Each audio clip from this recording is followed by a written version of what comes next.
Cześć, jestem królem. Witaj w moim zamku. Pokaż mi, co chcesz zrobić.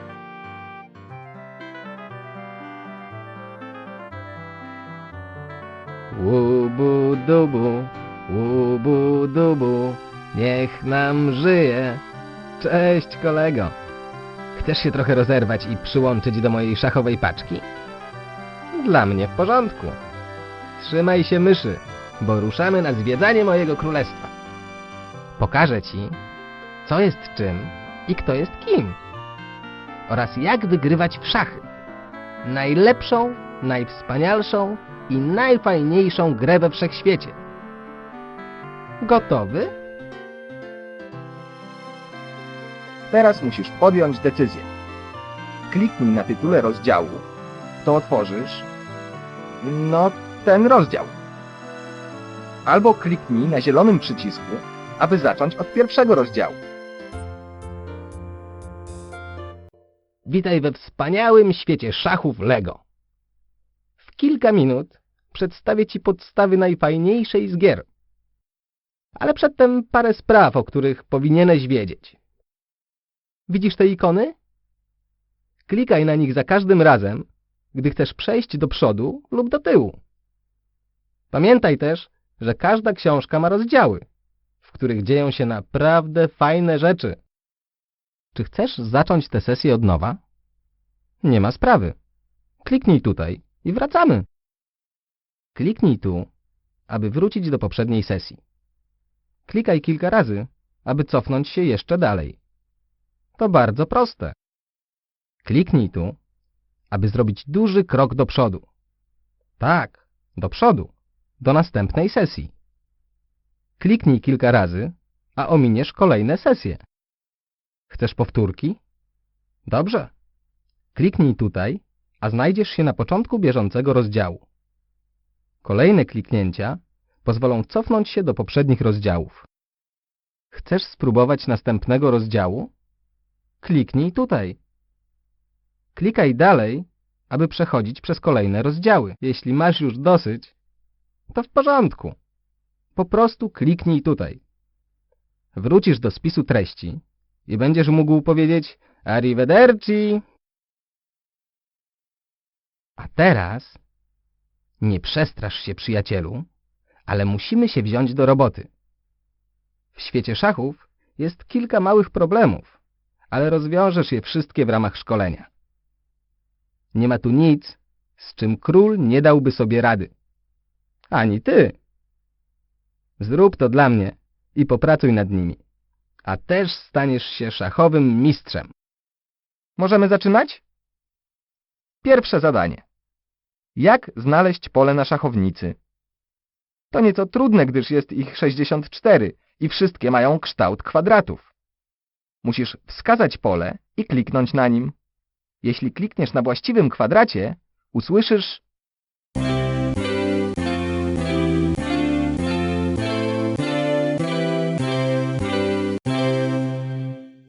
to właśnie moja melodia. Poćwiczmy teraz nieco. Zaczynaj. Kliknij na polu. Na dowolnym polu.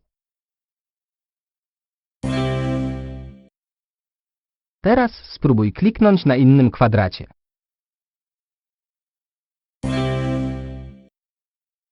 W następnych rozdziałach będziemy wspólnie przesuwać moje bierki po szachownicy. Pokażę ci, kogo musisz ruszyć. Będą migać niczym lampki na choince. Ty musisz tylko kliknąć na tym polu, na które twoim zdaniem powinni przejść. W prawdziwej rozgrywce ty będziesz decydować, kto i gdzie ma się ruszyć. Dasz sobie radę? Dobra. To się robi tak. Kliknij na bierce, którą chcesz przesunąć. Wtedy ona zacznie migać, żebyś nie zapomniał, która to była. Następnie kliknij na polu, na którym chcesz umieścić tę bierkę. Kumasz? Jeżeli ruch będzie dobry, to usłyszysz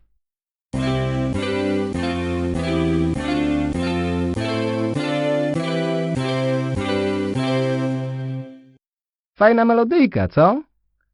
Dobra, masz szansę, żeby ruszyć się jednym z moich Do roboty!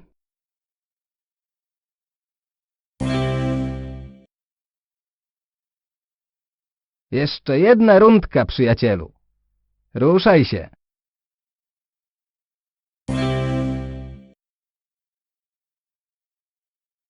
Aha, i jeszcze jedno. Nie przejmuj się, że coś tam zrobisz źle. Nawet królowie się mylą. Czasami. Będę tutaj, żeby ci pomagać. Wysil mózgownicę. Jeśli zrobisz to dobrze, dostaniesz ode mnie prawdziwą, królewską nagrodę. Przyrzekam. Gotowy? Dobra. Rozegrajmy partyjkę szachów. Opowiem ci teraz historię. Jestem królem, prawda? Ale przede mną byli inni królowie. Nawet przed moimi narodzinami. Szachy były znane na całym świecie. Pierwszy król szachowy żył w Iranie. Wtedy to była Persja. A było to 1500 lat temu.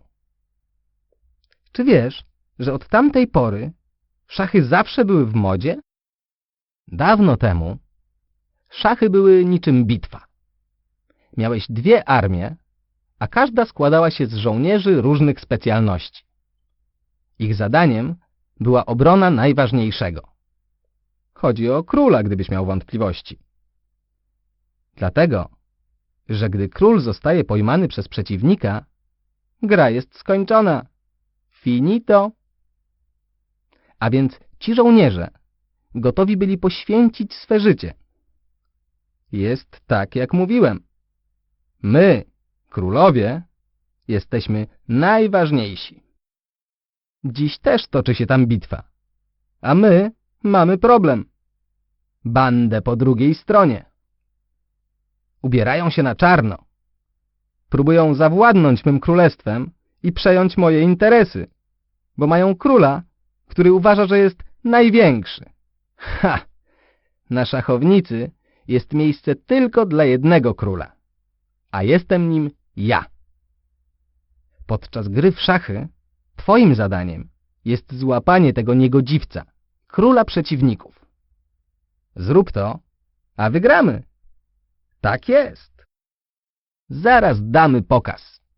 Wraz z moją bandą ustawię się po jednej stronie szachownicy, a tamci po drugiej.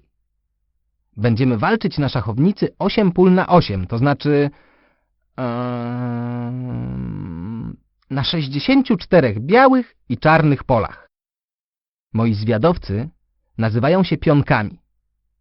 Tamta banda też ma swoje pionki. Ja mam ich 8. Szkoda, że tamci też mają 8. Ustawmy pionki i do roboty. Pionki utworzą linię tutaj. To będzie moja pierwsza linia obrony. Lepiej, żeby trzymały tamtych z daleka ode mnie i nie dopuściły do zbicia mnie. Hej wy, maluchy! Czy wiecie, że macie ważne zadanie do spełnienia? Pora teraz spotkać się z prawdziwymi bojownikami. To naprawdę mocni faceci. A to moi prawdziwi obrońcy. Nazywają ich skoczkami. W dawnych czasach byli wojownikami i jeździli na koniach. Teraz używają bardziej nowoczesnych pojazdów i jeżdżą na BMX-ach. Oczywiście moi skoczkowie nie wyglądają jak konie. Końskie głowy to jedynie ich symbole. Kłopot w tym, że tamta zła banda czarnych też ma 2 skoczki, które w dodatku, czy mieści ci się to w głowie, skopiowały nasze logo. A tutaj mamy 2 moich ochroniarzy, parę gońców. Nigdy nie mogę ich odróżnić, a więc obu nazywam tak samo. To silne chłopaki. W dawnych czasach nosili fantastyczne kapelusze. Teraz jest to ich symbol. Trudno w to uwierzyć, ale ta druga banda na swojej liście płac też ma 2 gońców. Nie są oni jednak spokrewnieni z naszymi. To moje pojazdy. Ruchome wieże na kółkach. Najnowszy model. Są świetne do przewożenia sprzętów, gdy ruszam na wyprawę i doskonale działają, jeśli trzeba przepłoszyć tamtych. To ja kazałem, aby pomalowano je na wzór starych królewskich pałaców. A ci niegodziwi, czarni plagiatorzy ukradli mój pomysł. A to mój hetman. Chociaż jest kobietą, nie lubię tego mówić głośno, jest tu najsilniejszy. Tak jak wszyscy hetmani w dawnych czasach zna się na rzeczy. Spójrz jednak na tamtą bandę. Oni też mają hetmana. Stoi naprzeciwko. Przynosi ujmę pojęciu hetman. A oto najważniejsza osoba. Solista.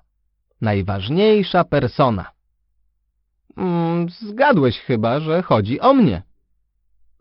Ten drugi gang też ma króla. A przynajmniej on tak o sobie mówi. Próbują porwać mnie i wykończyć moją paczkę.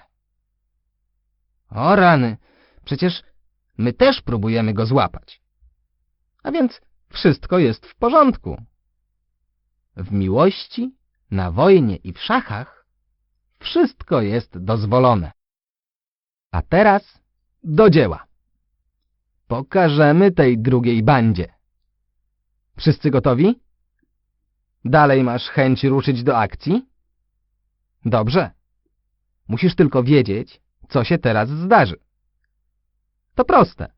My coś zrobimy, oni też coś zrobią. My zrobimy potem coś jeszcze i oni znowu coś zrobią. Na tym właśnie to polega. Nasi wychodzą jako pierwsi. Taka jest tradycja. A więc wysyłam jednego ze swoich pionków na pole bitwy. Założę się, że to rozwścieczy tamtych. Zobaczymy, co oni na to. Rany, człowieku! Przecież to jest prowokacja. Teraz nasz ruch. Pokażę im, kto tutaj jest królem. Idź, pionku. Wkrocz na ich terytorium. Zobaczmy, co ta banda na to powie. A więc nie chcą się wycofać. No to im pokażemy. Hej, pionku, ruszaj na nich. Hej, pionku, to było niezłe. Niezłe jak na takiego małego faceta. Zaczynając ze mną, z królem, ta zgraja popełniła poważny błąd. Mój pionek wykona jeden ruch i zgarnie ich pionka, który zniknie i wyląduje w naszym lochu. Tak, na pewno nie ma gdzie uciec. A to znaczy, że mamy jednego wroga mniej do pokonania. Właśnie to, mój drogi, nazywamy pokazem. My wykonujemy ruchy, oni wykonują ruchy. Próbujemy ich dopaść, zbić i zamknąć w naszym lochu. Dzięki temu jest ich coraz mniej. Chodzi ci o to, że oni robią to samo z nami? No cóż, to jest pole bitwy. Próbujemy dobrać się do ich króla, bo gdy to zrobimy, walka będzie skończona. Z kolei oni polują na mnie. Ej, nagle poczułem się zagrożony. Hej, nie bądź taki zmieszany. Myślę, że ta cała walka nieźle ci namieszała w głowie. Nie martw się, przyzwyczaisz się. W Szachlandii zawsze tak było. Jestem tu teraz z tobą, przyjacielu. Rozluźnij się. Chodź, poznaj moją paczkę. Pionki są moimi piechurami. Noszą moje barwy i wykonują trudne zadania. Gdy dochodzi do starcia z innym gangiem, pionki pierwsze wkraczają do akcji. Ich sprytne posunięcia i wytrwałość w marszu czasem napawają mnie zdumieniem. Patrz tylko, bracie. Hej, pionku, pokaż mu, jak się ruszasz. Pionki za każdym razem mogą zrobić tylko jeden krok. Nasze ruszają się w górę szachownicy. Ich w dół. Prawdziwy problem w tym, że pionki muszą wypełniać rozkazy. Nie ma dla nich odwrotu. Mogą iść tylko do przodu. Pamiętasz, jak mówiłem, że pionki mają kilka świetnych ruchów? Patrz, oto jeden z nich. Gdy tylko mogą wykonać swój pierwszy ruch, rzucają się do biegu. Rozsadza je energia. Są tak sprytne, że raczej zdecydują się na przeskoczenie 2 pól niż tylko jednego. Myślę, że to właśnie jest entuzjazm. Hej, malcu! Skocz tutaj! No i jak? Zrozumiałeś? Oto pionek. Pokaż mi, gdzie może się ruszyć.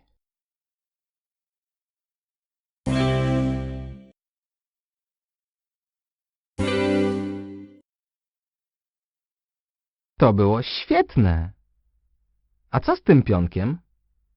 W którą stronę się skieruje?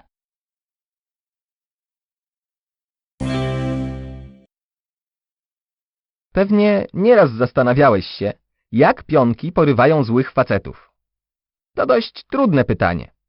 Gdy dochodzi do bójki, większość z nas zbija nieprzyjaciół, wykonując swój zwykły ruch i stając na ich polu.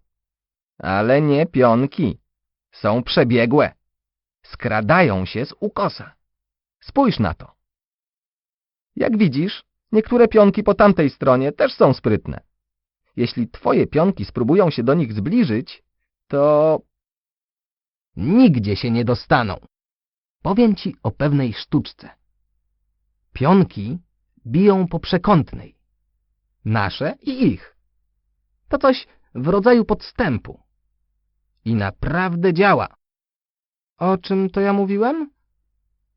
Ach tak, gdy zbijemy jakiegoś przeciwnika, wrzucamy go do naszego lochu. Nic złego mu nie robimy. Nie martw się. Przecież oni to samo robią z naszymi chłopakami, a więc w pełni na to zasługują. Widzisz? W taki właśnie sposób oczyszczamy ulice z chuliganów. Gotowy? Teraz twoja kolej. Którego z tamtej bandy może zbić ten pionek?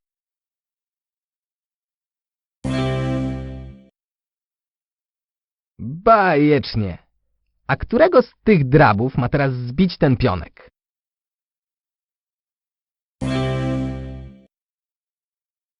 Bomba! Którego z przeciwników może sprzątnąć ten pionek?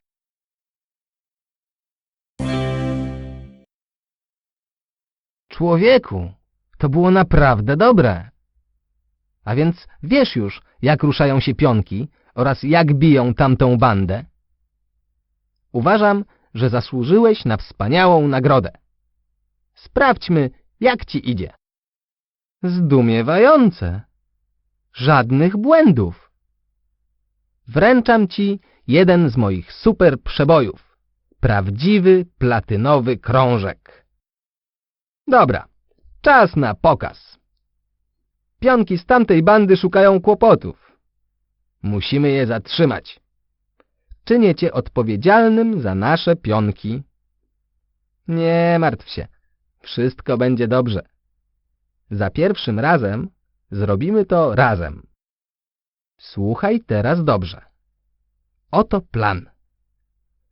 Musisz doprowadzić jednego z tych małych pionków do końcowej linii u góry szachownicy. Rozumiesz? Musisz też strzec swojej ostatniej linii, gdyż tamci też będą próbowali do niej dotrzeć. Łapiesz? Tak, teraz trwa wyścig. Przyjrzyjmy się i zadziałajmy. Teraz nasz ruch. Człowieku, rozejrzyj się po szachownicy. Hurra! Bombowo! Wygląda, że nasze pionki mają zwycięstwo w kieszeni. Ten mały biały zmierza wprost na ostatnią linię szachownicy. Hurra! Tak trzymaj! Idź! Tylko 2 ruchy i wygraliśmy.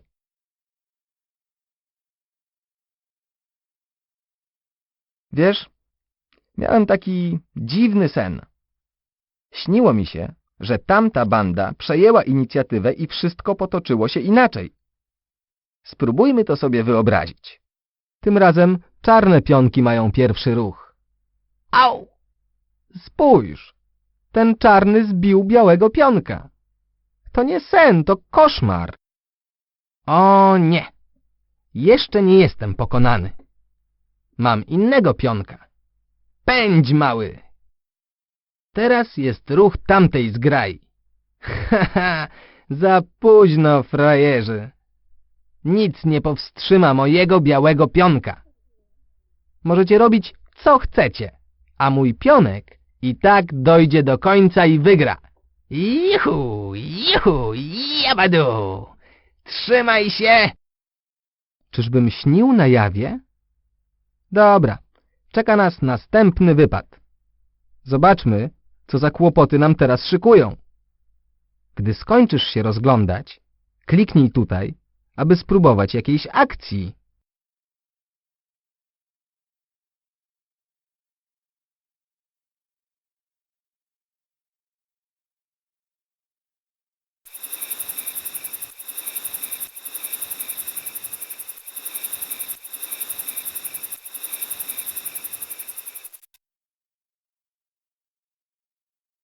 Jesteś gotowy, przyjacielu? Chcę cię poprowadzić na następny wypad. Nie zapomnij, że masz doprowadzić pionki do ostatniej linii na szachownicy. Pamiętaj też, że pionki mogą się ruszać tylko po jednym polu, a przy pierwszym ruchu mogą przeskoczyć 2, jeśli chcą. I jeszcze jedno. Żeby zbić kogoś z tamtej bandy, muszą to zrobić po przekątnej. Załapałeś?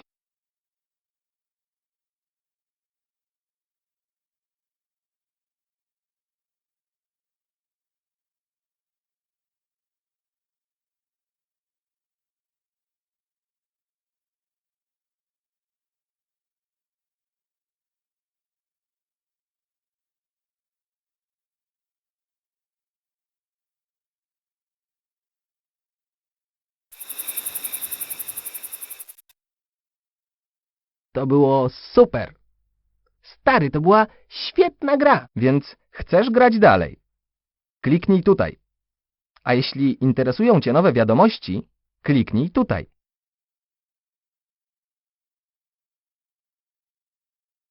Chyba nadszedł czas, by zacząć następny rozdział. A więc doszliśmy tu. Spójrz na te skoczki.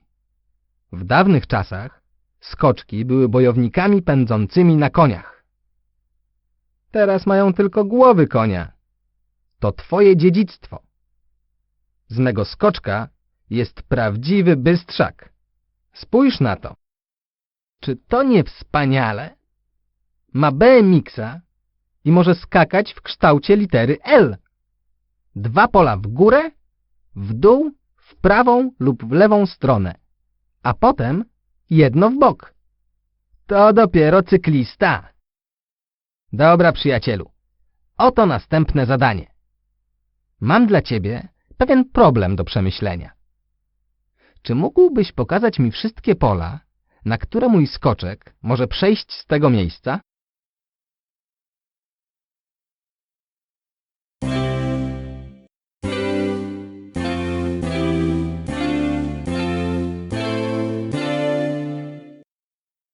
Dobrze. A możesz pokazać, gdzie z tego miejsca może się ruszyć skoczek?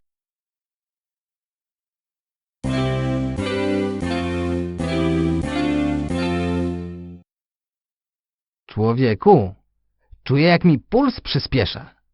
A więc, gdzie skoczek może się ruszyć z tego miejsca?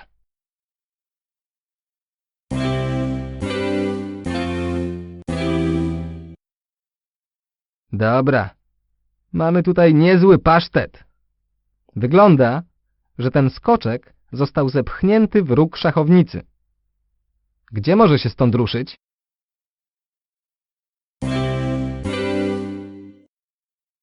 Przez całą noc ćwiczyłem moje wojsko. Tak, że aż wszystko trzęsło się w posadach. Skoczki też skakały. Są wysportowane i twarde. Na swoich rowerach mogą przeskoczyć wszystko. Tak samo jak w dawnych czasach jeźdźcy na koniach. Sprawdźmy to. Mój skoczek jest niemal okrążony. Ale to żaden problem dla mych pięknotek na rowerach. Słuchaj, skoczku, skacz tutaj. A więc, gdzie skoczek może przejść z tego miejsca?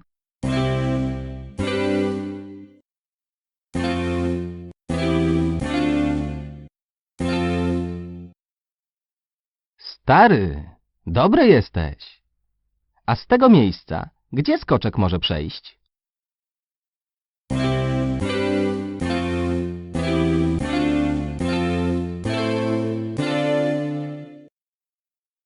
O rany, super! A gdzie stąd?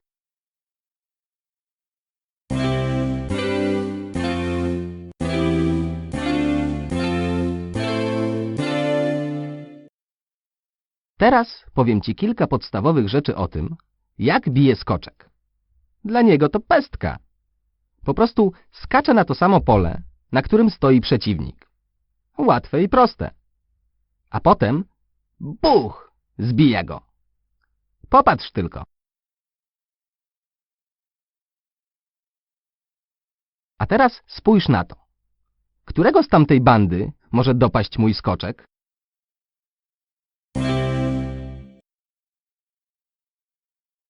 A teraz nieco trudniejsze.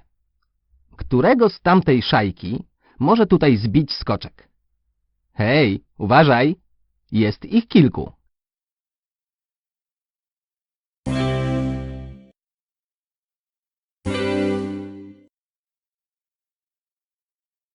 Rewelacyjnie! Sądzę, że poradzisz sobie też z tym ustawieniem. Poszukaj pionka, którego skoczek może zbić.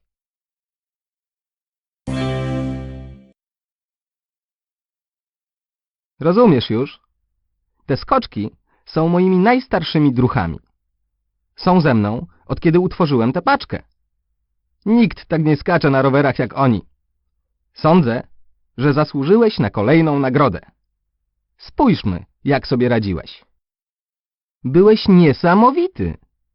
0 pomyłek. Oto prawdziwy platynowy krążek. To jeden z moich mega hitów. Jestem na nim ja, oraz skoczki oczywiście. Dobra, oto plan. Razem urządzimy wypad pionków.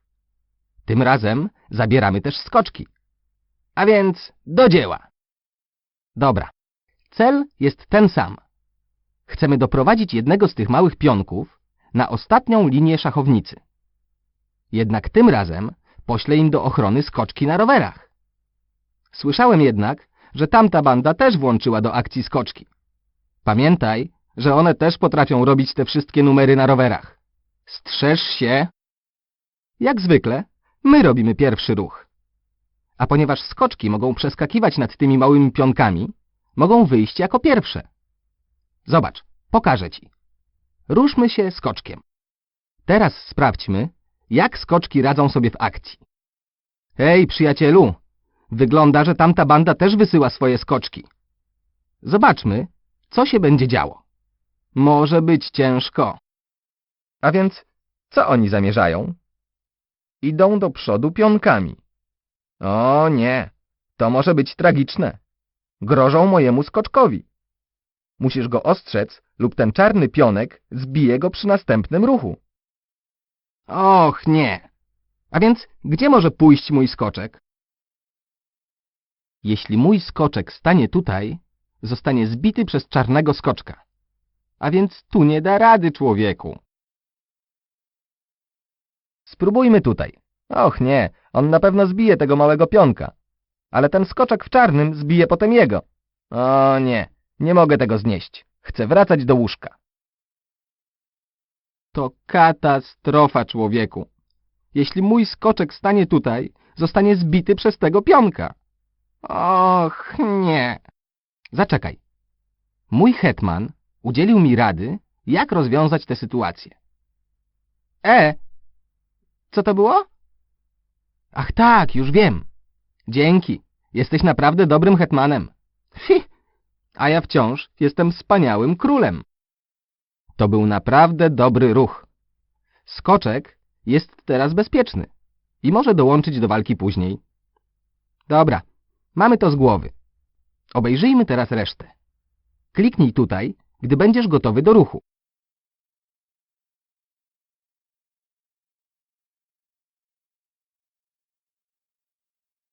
Teraz twoja kolej, by poprowadzić pionki i skoczki. Pamiętaj, masz przeprowadzić pionka przez terytorium wroga na ostatnią linię szachownicy. I pamiętaj, że skoczek, aby dostać się gdzieś na swoim rowerze, musi wykonać ruch w kształcie litery L. To znaczy 2 pola w górę, w dół, w prawą lub lewą stronę, a potem jedno w bok. Do roboty, kolego!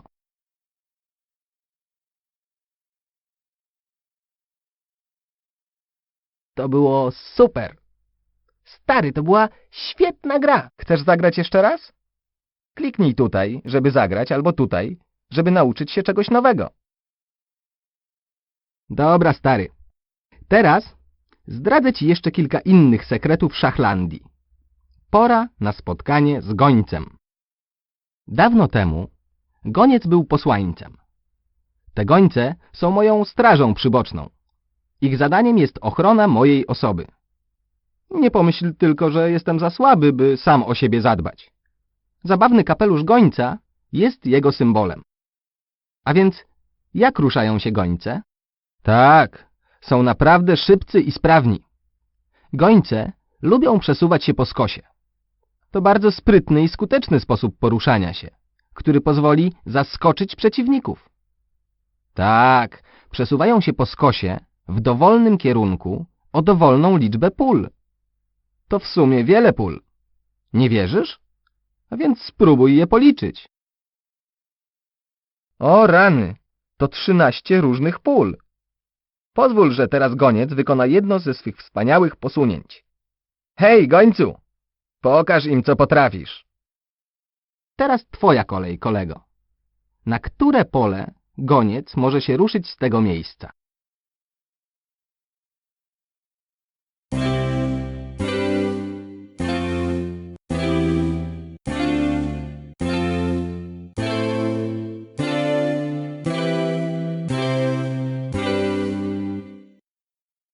Wspaniale! A teraz zagadka. Gdzie z tego miejsca może się ruszyć ten goniec?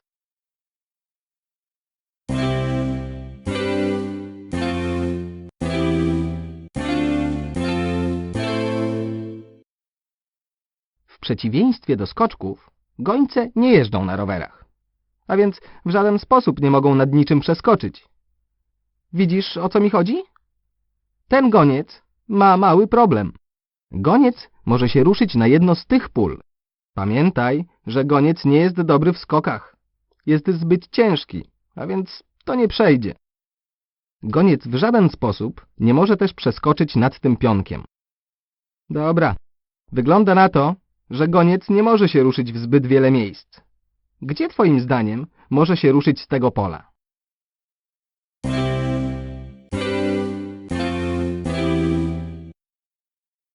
Świetnie! A co powiesz o tym polu? Gdzie może się stąd ruszyć?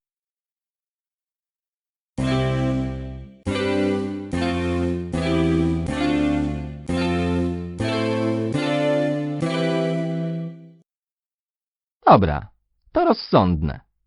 A teraz pokaż, gdzie goniec może się ruszyć z tego pola.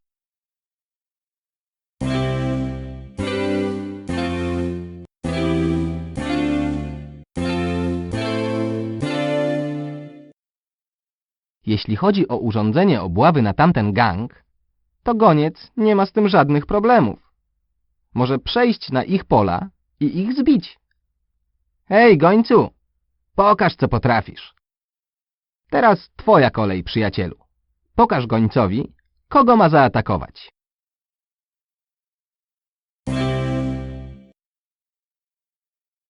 Dobra, stary, nieźle ci idzie.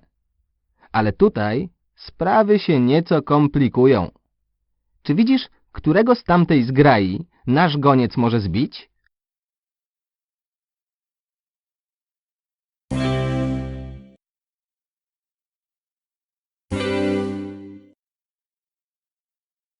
A co powiesz na to? Dam ci wskazówkę. Moim zdaniem jest kilka możliwych celów.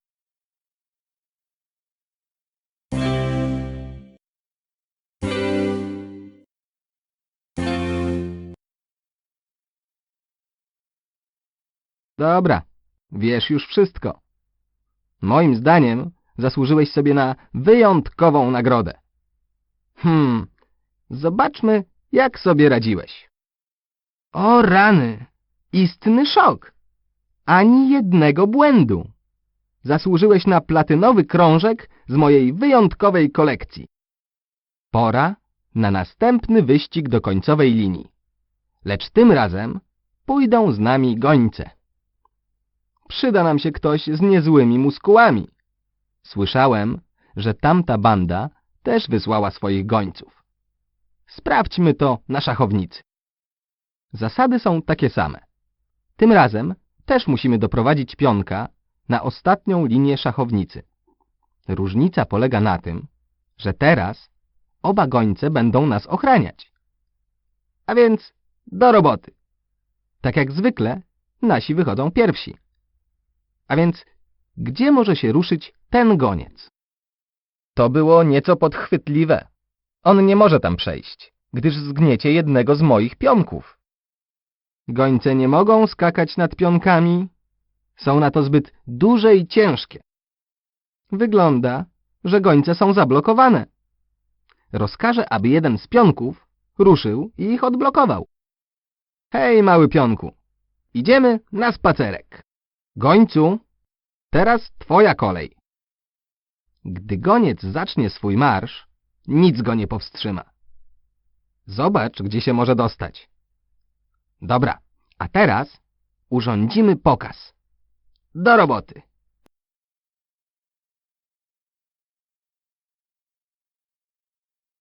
Dobra, kolego. Teraz twoja kolej. Gotowy? Pamiętaj, że naszym celem jest doprowadzenie jednego z tych małych pionków na ostatnią linię szachownicy. Aha, gońce będą nas ochraniać. Przecież mogą przejść dowolną ilość pól po przekątnej. Do roboty!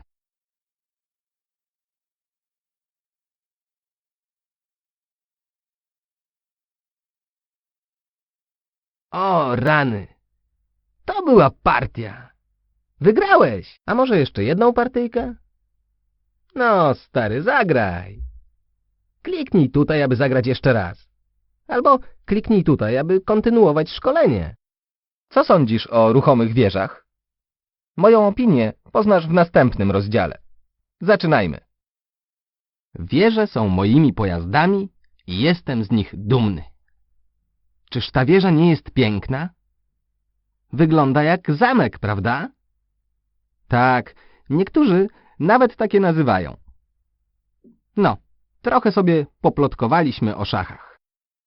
A więc popatrzmy, jak te ślicznotki się ruszają. Juhu! Te wieże pędzą jak błyskawice. Wieża może pojechać w lewą lub prawą stronę oraz w przód i do tyłu o dowolną ilość pól. Policz, do ilu pól ma dostęp w jednym ruchu. Masz rację, człowieku. 14 różnych pól. Wieże mogą się dostać w więcej miejsc niż gońce. Zróbmy sobie przejażdżkę. Hej, przyjacielu, pomóż mi się w tym połapać. Gdzie z tego pola może przejść wieża?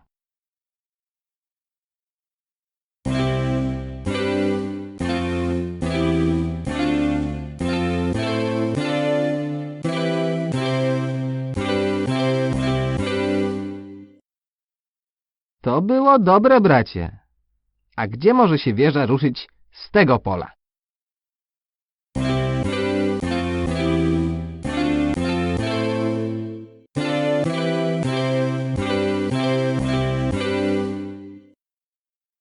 Wieże są zbyt duże i ciężkie, by móc nad czymś przeskoczyć.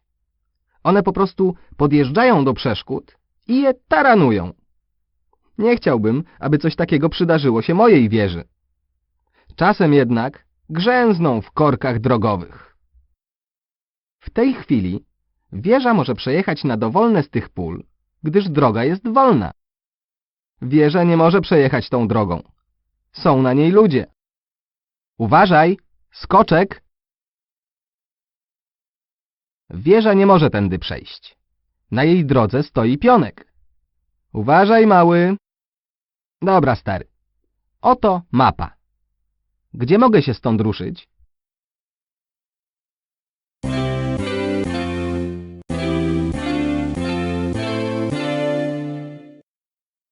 To było fantastyczne. A gdzie mogę się ruszyć stąd? No, kolego, pomóż mi.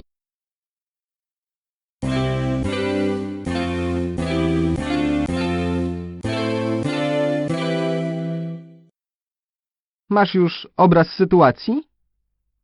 Gdzie możemy się stąd ruszyć?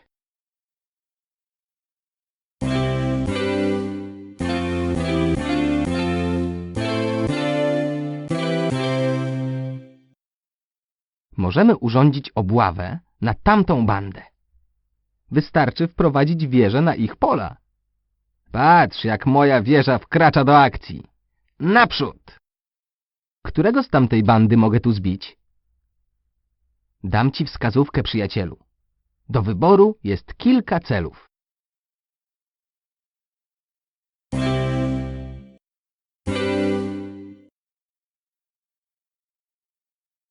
Mega fantastycznie! Bombowo!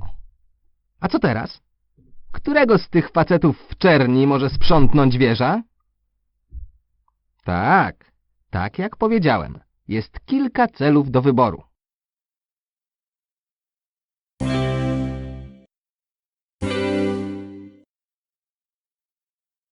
To było fantastyczne!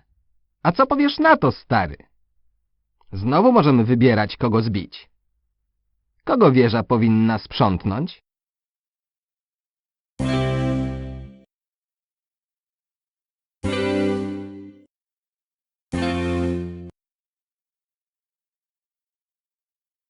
Chciałbym ci podziękować, kolego. Co powiesz na jeszcze jedną nagrodę? Chyba zasłużyłeś na nią. Sprawdźmy, jak sobie radziłeś. Juhu! To była świetna rozgrywka. Warta krążka z prawdziwej platyny. Oto plan. Urządzimy wypad i weźmiemy z sobą obie wieże. Juhu! Sprawdźmy linię startu. Pamiętaj o zasadach. Musisz doprowadzić te pionki prosto na końcową linię szachownicy. Ale tym razem weźmiemy z sobą wieżę. Dla postrachu. Problem w tym, że tamta banda też ma wieżę. Jak zwykle my ruszamy pierwsi. Te wieże są szybkie. Mogą się ruszać w górę, w dół, w prawą lub lewą stronę. A więc gdzie jedziemy? Hej, przyjacielu, sprawdź, co z tą wieżą. O nie. Czy ty to widzisz? Zablokowana przez jednego z moich własnych pionków. Uch. Hej, kolego. Ostatecznie możemy przesunąć się przez całą szachownicę. Ale nie zbliży nas to do przeciwnika. Wiesz, takie ganianie w tę i z powrotem jest nudne. Trzeba się stąd wydostać. To rozsądne. Dzięki, mały. Teraz ta wieża może wyjść na otwartą drogę. Juhu! Nareszcie się zabawimy. Dorwijmy te pionki przeciwnika. Jestem tak szczęśliwy, że zaraz zacznę śpiewać. Tak, moje wieże wyruszyły w drogę. Sprawdźmy, jak rozwija się natarcie.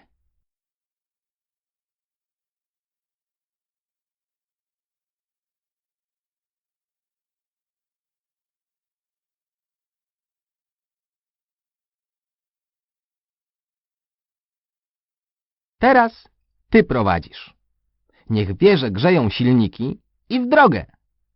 Pamiętaj, że mój los zależy od ciebie.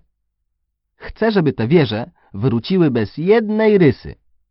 Jestem królem, a więc traktuj to jak rozkaz. Celem jest doprowadzenie pionka na ostatnią linię szachownicy. Oczywiście pamiętasz, że wieża musi mieć wolną drogę.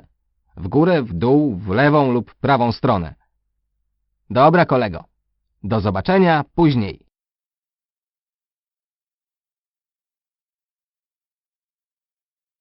To było super. Stary, to była świetna gra. Grasz jeszcze raz? kliknij tutaj, jeśli tak, lub kliknij tutaj, aby się stąd ruszyć. Teraz spotkasz się z moim hetmanem. Jesteś gotowy? To bardzo stanowcza osoba. Chcę ci przypomnieć, że to ja odpowiadam za przygotowanie tego wszystkiego. Jestem królem i jestem najwspanialszy. Jednak hetman właśnie prosił, abym jasno powiedział, że on jest moim menedżerem. A w dodatku mówi, że bez jego zgody nie mogę nawet kichnąć. Tak, hetman ma wiele możliwości. Właściwie może chodzić wszędzie. W górę, w dół, po przekątnej oraz w prawą i lewą stronę. A w dodatku o dowolną ilość pól. Mieści ci się to w głowie? Policzmy pola. Masa tego. Hetman może dotrzeć na 27 pól. Chodź tu, mój drogi. Pokaż nam jeden ze swoich ruchów. No dobra, kolego. Na które z tych pól może przejść stąd hetman?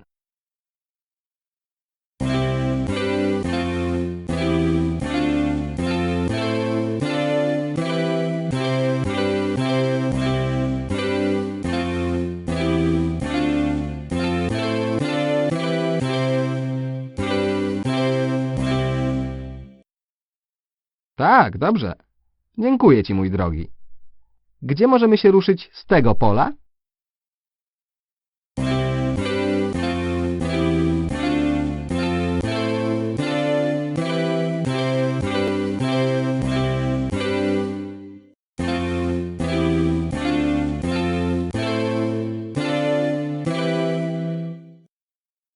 Gdy do akcji wkracza mój hetman, na szachownicy wybucha wielki popłoch. Chociaż to kobieta, mógłby być najwaleczniejszym bojownikiem. No dobrze, będę szczery, nie mógłby, a jest. Ale nawet on nie może się wydostać z zamknięcia. Nie wiesz, że nie jest dobry w skokach? Hetman może przejść na każde z tych pól. To całkiem nieźle. Tak jak mówiłem, lepiej mówić po cichu, bo on nie lubi, jak powtarzam to chłopakom. Hetman nie może nad nikim przeskoczyć, a więc nie może się tu ruszyć. Ani tutaj. Co o tym myślisz, kolego? Dokąd, twoim zdaniem, może przejść hetman?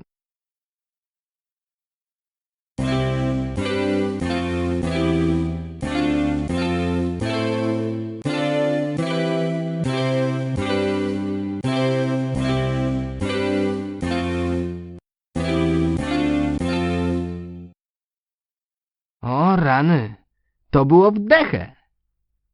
Ale co teraz? Gdzie mój hetman może się ruszyć?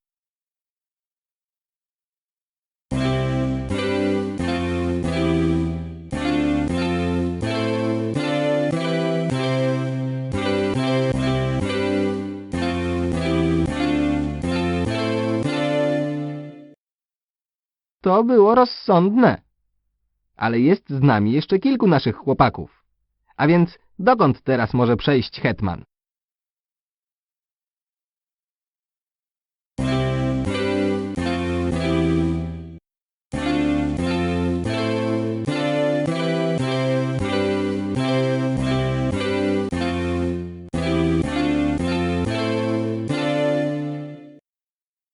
Gdy mój hetman wkracza do akcji, przeciwnik niech ma się na baczności. To najmądrzejszy, najsprytniejszy hetman, jakiego widziano. Z każdym sobie poradzi. Patrz, przyjacielu, ten mały pionek nie ma szans. Którego z przeciwników ma teraz dopaść hetman? Dam ci wskazówkę. Jest kilku do wyboru.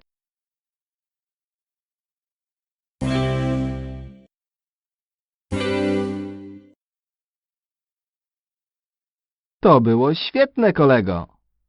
Oto mój hetman otoczony przez tamtą bandę. Nie mają z nim jednak żadnych szans. Na nich, hetmanie!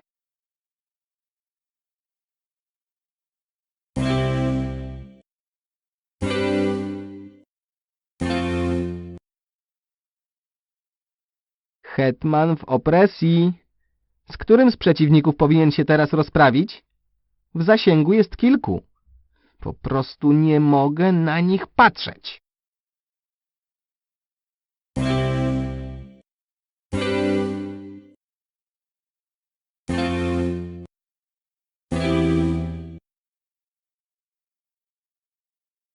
Teraz musisz się spotkać z hetmanem.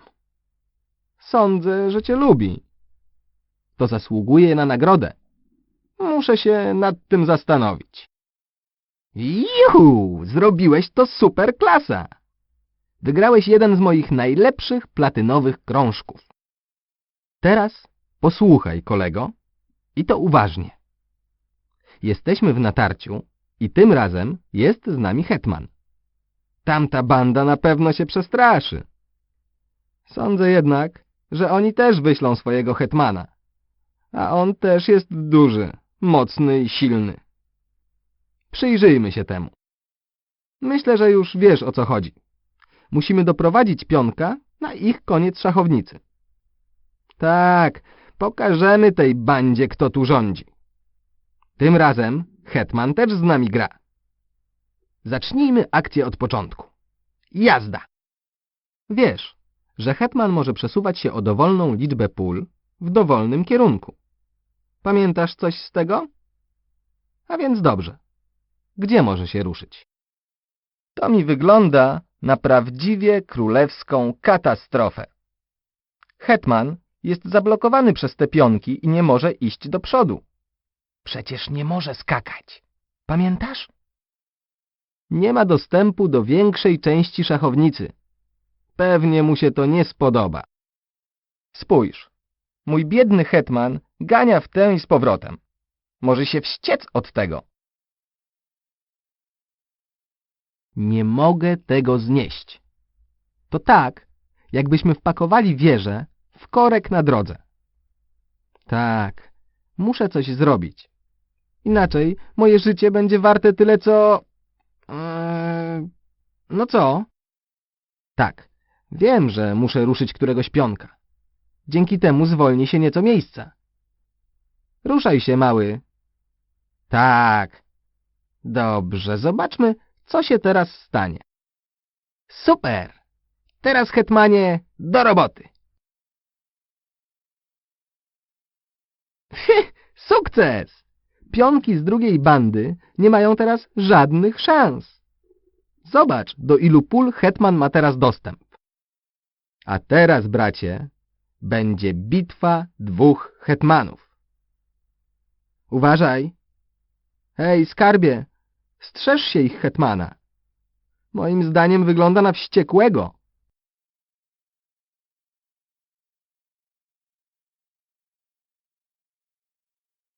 Gotowy do kolejnego natarcia? Pamiętaj, musisz doprowadzić jednego z naszych pionków do końca szachownicy. Hej, nie bój się. Hetman będzie cię ochraniał. Widzisz przecież, że jest u szczytu formy i może przebiec dowolną ilość pól w dowolnym kierunku.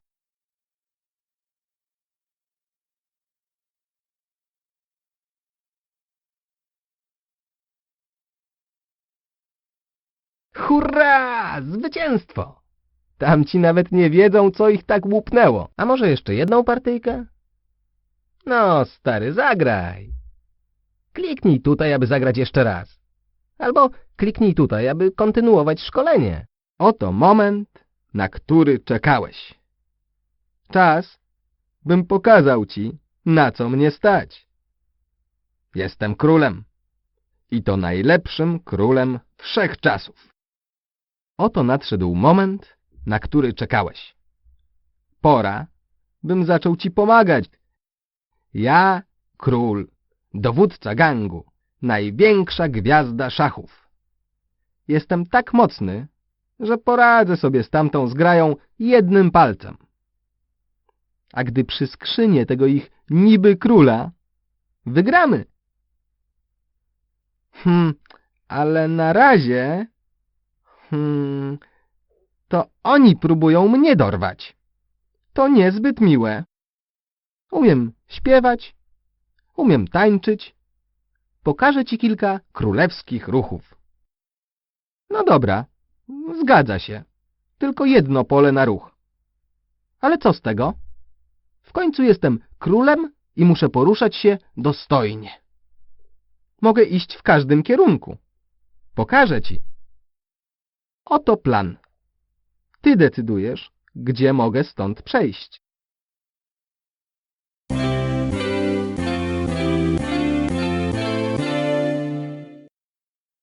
Dobra, kolego. Teraz potrzebuję rady. Gdzie mam przejść?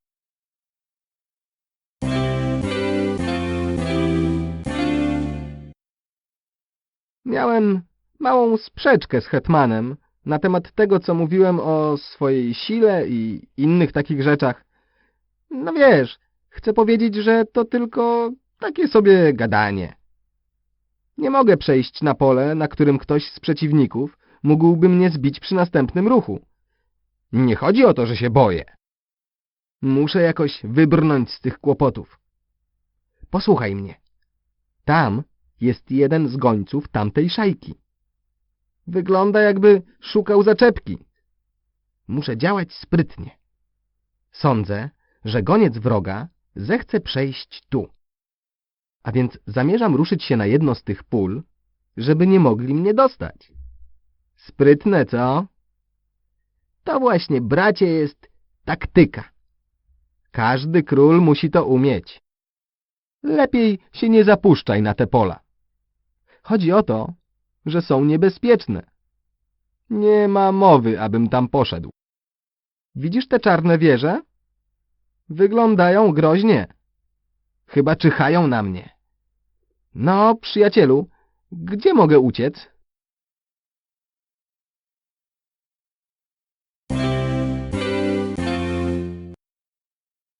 O rany, spójrz tutaj. Skoczki tamtej bandy. Zaraz mnie capną. Zabierz mnie stąd. Gdzie mogę przejść?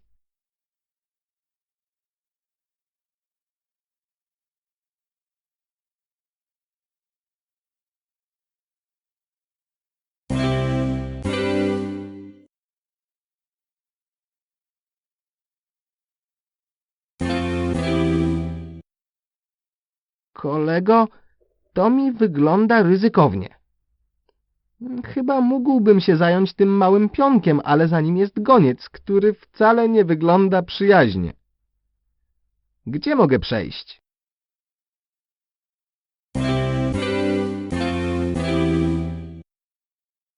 No dobra, jestem w tarapatach, ale przecież nie jestem tchórzem. Aby to udowodnić, pokażę ci, jak my, królowie, potrafimy zbijać. Sądzę, że mogę zająć się tym małym pionkiem. Juhu! Wciąż jestem najwspanialszy. Jak sądzisz? Dorwę jeszcze kilku? Bracie, kogo mogę teraz zbić?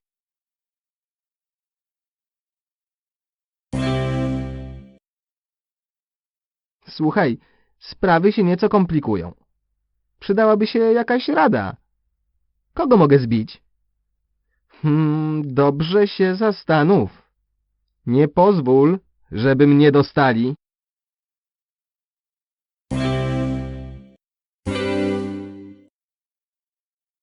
Trzech na jednego? To nie jest w porządku. Przecież jestem królem. Pomocy! Kogo mogę zbić? Dobrze się zastanów.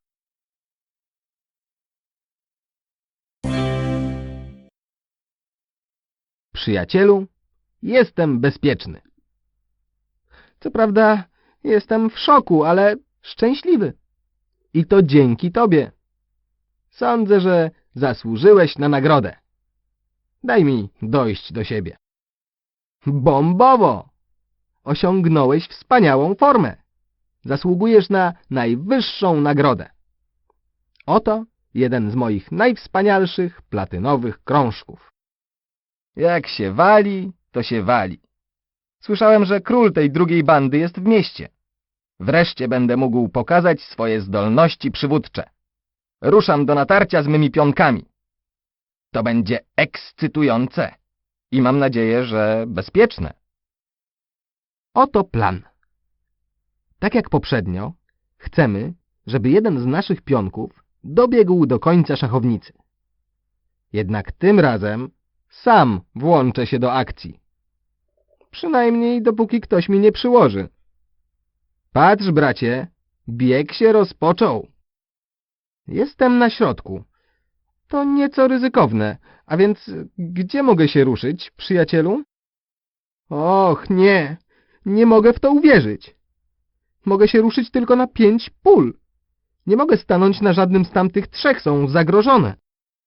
Te pionki naprawdę wyglądają groźnie.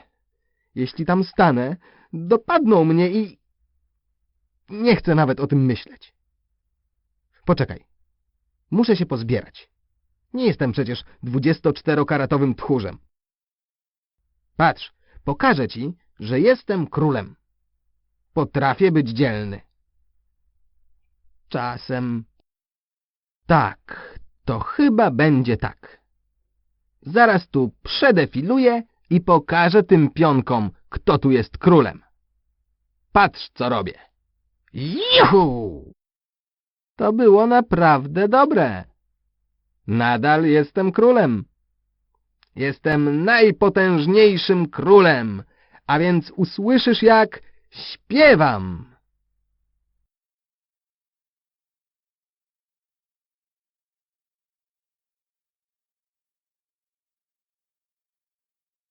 Zawrzyjmy umowę, przyjacielu. Pokazałeś, co potrafisz. Chcę, żebyś to ty poprowadził następne natarcie. Pokazuj mi i pionkom, gdzie się ruszać. Pamiętaj, że nie mogę pędzić zbyt szybko. Najwyżej jedno pole na jeden ruch. Chyba to potrafisz. Dobra, po prostu to zrób. I nie narażaj mnie na zbyt wielkie ryzyko.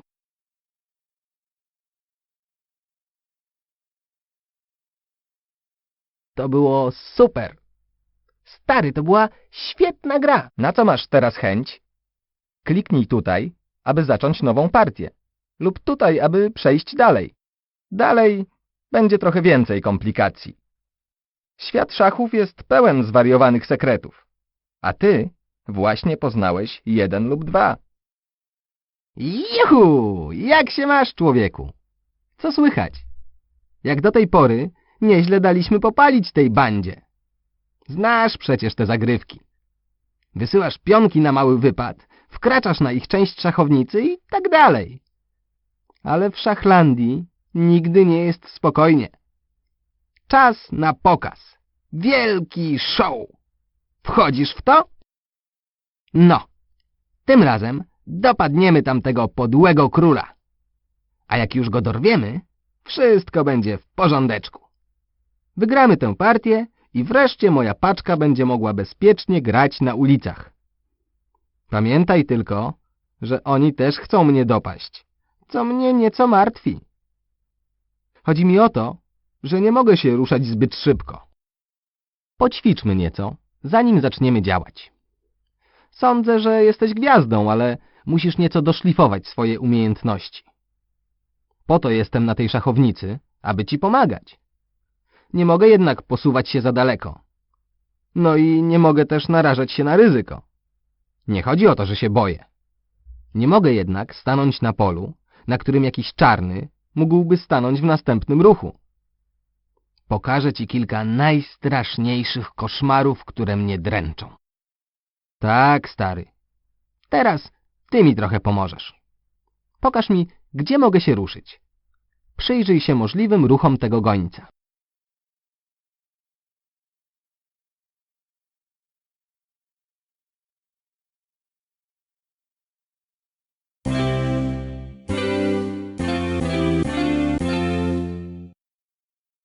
Co z tego, że jestem królem? No spójrz tylko, ten brutalny goniec blokuje mi 2 pola. A teraz będzie jeszcze gorzej. Jeden z ich skoczków depcze mi po piętach. Jest tak źle, że lepiej zamknę oczy. Chcę do łóżka. A więc gdzie, twoim zdaniem, Skoczek skieruje swój rower, by mnie dopaść?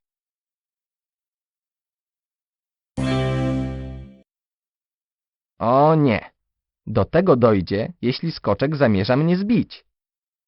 Nie widzisz? Niebezpieczeństwo! Pomocy! Skoczek może stanąć na 6 różnych polach, łącznie z tym, na którym jestem. Wszystko stracone, jeśli nie uda mi się uciec. Szachiści mówią o tym, że Skoczek daje szacha lub że jestem w szachu. To niezbyt miła sytuacja. Sprawdź, na jakie pola mogę uciec.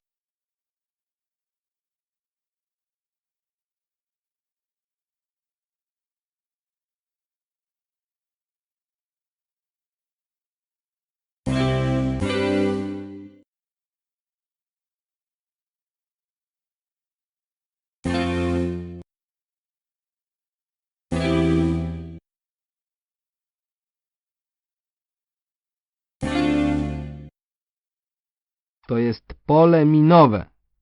Ci trzej faceci w czerni zablokowali mnie. Czuję, jak spod korony ścieka mi zimny pot. O nie, to straszne. Teraz do akcji wkracza ich hetman. Wiem, co chcą mi zrobić. Hetman trzyma mnie w szachu. Do ucieczki mogę wykorzystać tylko jeden ruch. Stary, pokaż mi, dokąd mogę zwiać. Błagam. Jesteś moim jedynym przyjacielem. Oto kolejna koszmarna łamigłówka. Jak mogę się z tego wygrzebać?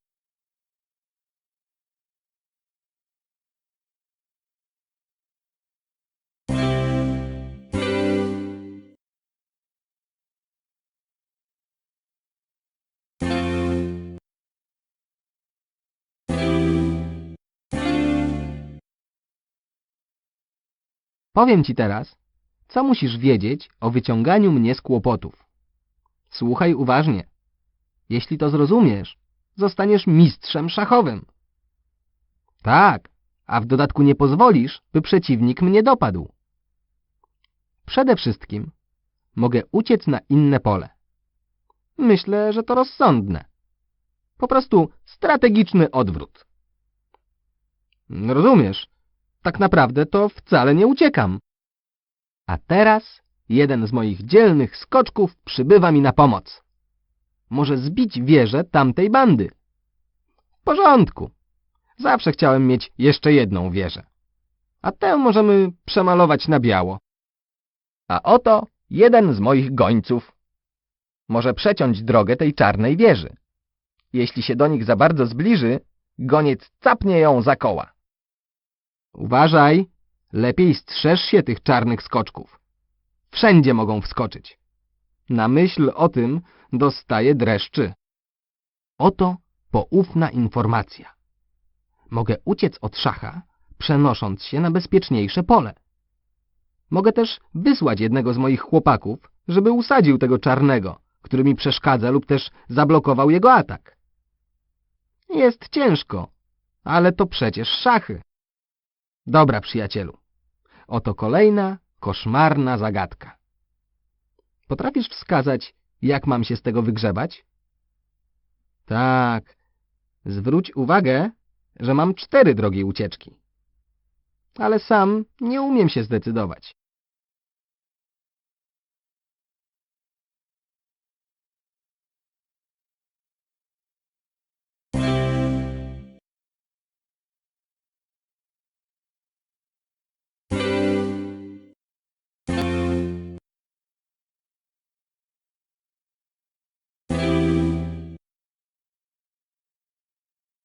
O nie.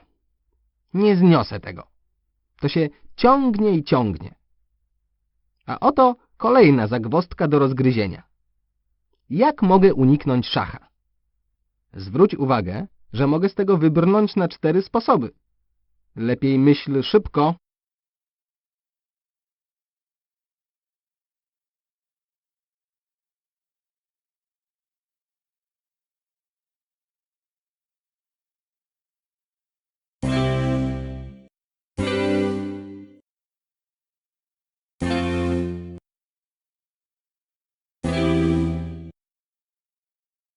To było dobre. Zaczynam odzyskiwać oddech. Co się dzieje na tej szachownicy? Sprawdźmy to. Patrz uważnie. Mogę się z tego wygrzebać na 4 sposoby.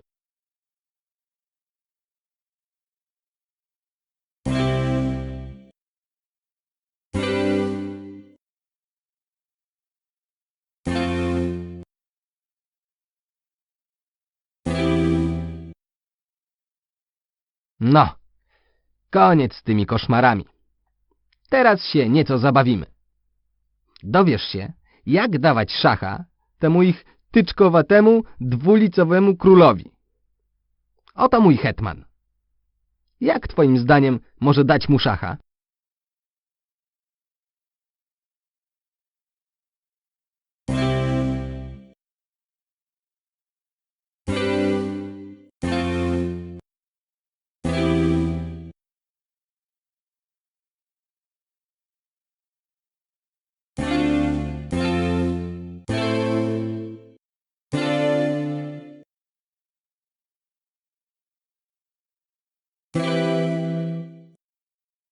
Świetnie. A oto pomysł na urządzenie naprawdę niezłej zabawy. Zbiliśmy większość ich chłopaków. Poza tym kilku naszych rwie się, by dać szacha ich królowi. Gdzie twoim zdaniem może przejechać moja wieża, aby dać szacha temu złemu królowi w czerni?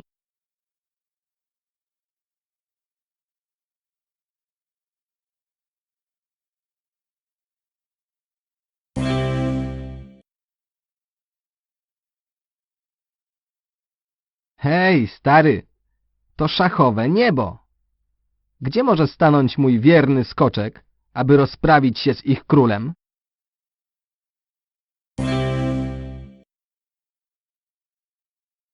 O rany! Mega fantastycznie, stary! Muszę to nagrać na wideo. Gdzie ma przejść mój goniec, aby zaszachować tego króla w czerni?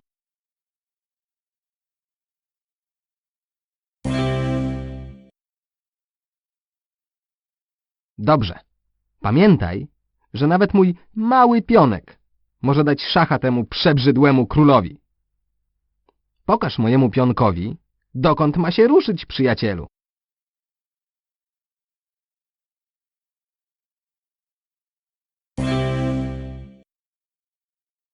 Hej, stary, to zdumiewające. Czyżby dziś były moje urodziny? A teraz pokaż, na które pole ma przejść mój hetman, by dać szacha królowi przeciwnika. Dam ci cenną wskazówkę. Tych pól jest kilka.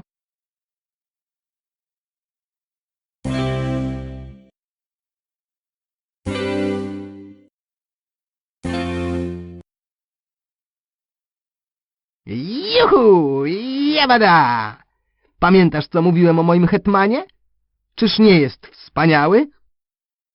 A teraz, stary, zaczną się rzeczy naprawdę ekscytujące. Wiesz już, jak szachować króla tamtej zgrai. Wiesz też, że oni będą próbowali zrobić to samo ze mną. Tak, to naprawdę bolesne. Wiesz już też, jak król może uciekać.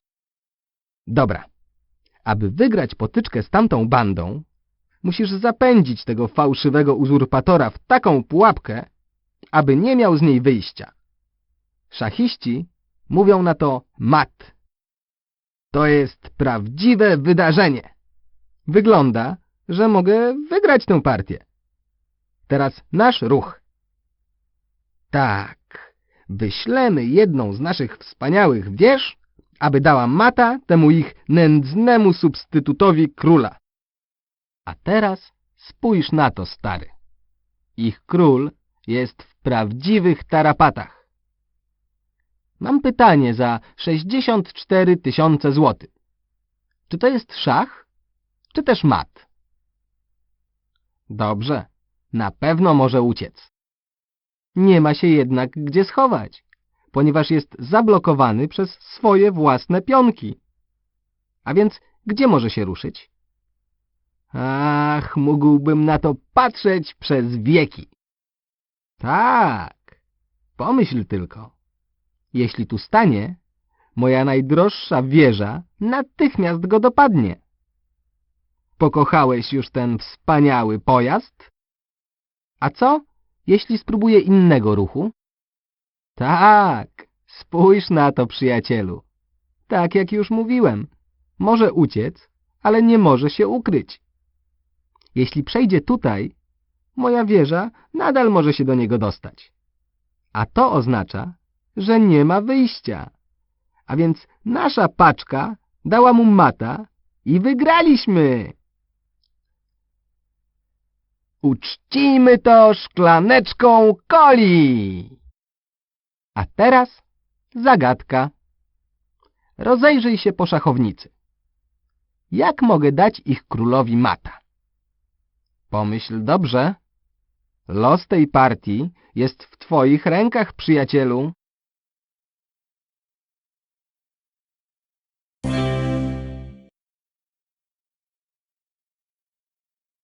Tak, o to chodzi. Zrozumiałeś, stary? Mówimy o ubezpieczaniu. Właśnie, o ubezpieczaniu przez twoich kumpli. Kojarzysz? Ich król nie może oddać ciosu, ponieważ jeden z naszych kryje faceta, który atakuje. Dobra. Kolejna zagadka. Jak z tego miejsca możesz dać mata temu wstrętnemu uzurpatorowi w czerni?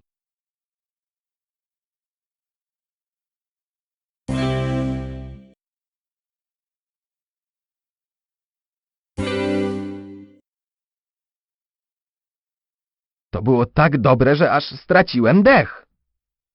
Ten paskudny czarny król nie miał się gdzie ruszyć, chociaż nie było jeszcze mata. Wpadł jak śliwka w kompot. Dobra, stary, czuję, że się rozkręcam. A więc jak moja banda może dać mata ich królowi? Psst! Podpowiedzieć ci coś? Rozejrzyj się uważnie. Można to zrobić na kilka sposobów.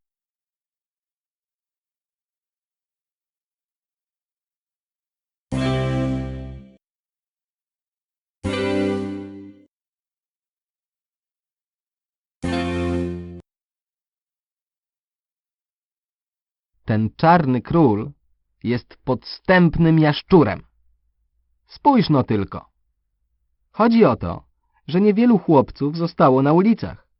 Wszyscy są uwięzieni. Tak, tylko ja i hetman przeciwko niemu. Jednak ten oślizły król za każdym razem wymyka się nam.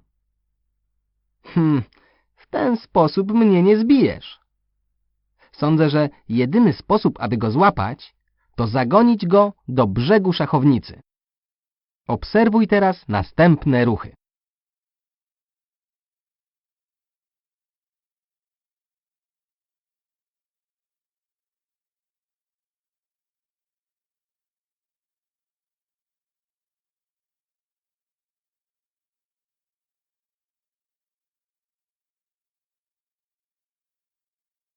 Hej, stary! To naprawdę rozsądne. Wygląda, że dobrze wszystko pojąłeś. Teraz, gdy wiesz już jak dawać szacha oraz mata, sądzisz, że możesz wygrać w prawdziwej grze? Spróbujmy. Dobra, stary, a więc dobrnęliśmy aż tu. Znasz już ruchy pionków i figur oraz cel partii. Co prawda jest jeszcze kilka zagrywek, o których królowie muszą wiedzieć, ale nie martw się. Później ci o nich opowiem. Najpierw sprawdźmy szachownicę. Nasze królestwo jest u dołu. Łatwo można to sprawdzić po białym kwadracie, który zawsze powinien znajdować się w prawym dolnym rogu. Tak, no cóż, nie chcesz chyba zaczynać na polu przeciwnika. A więc umówmy się, że ty, mój zaufany przyjaciel, ustawisz pionki we właściwych miejscach. Dobra, teraz ustawmy pionki. Pamiętasz? Jest ich 8 i stoją na pierwszej linii frontu. W porządku, maluchy, na miejsca.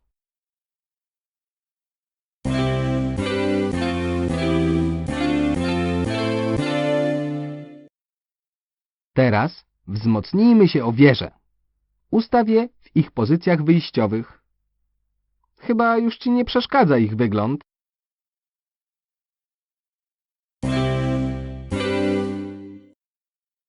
Teraz ustawmy moją straż przyboczną. 2 skoczków. To wspaniali śpiewacy, niemal tak dobrzy jak ja. Potrafią robić cuda na swych rowerach.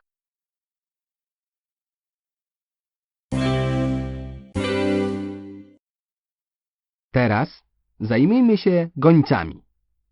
Są bliźniakami, moimi najemnikami. Wprawdzie są nieco ciężcy, ale mają świetne wyniki.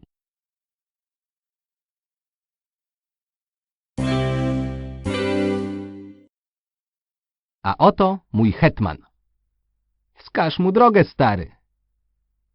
Tak, skarbie, jestem pewien, że pole, na którym stoisz, jest śnieżno-biało czyste. Ma kota na punkcie używania wybielacza.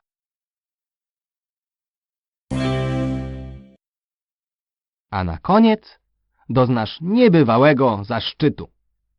Pozwalam, byś pokazał mi moją wyjściową pozycję. Czas, aby na szachownicę wkroczył król.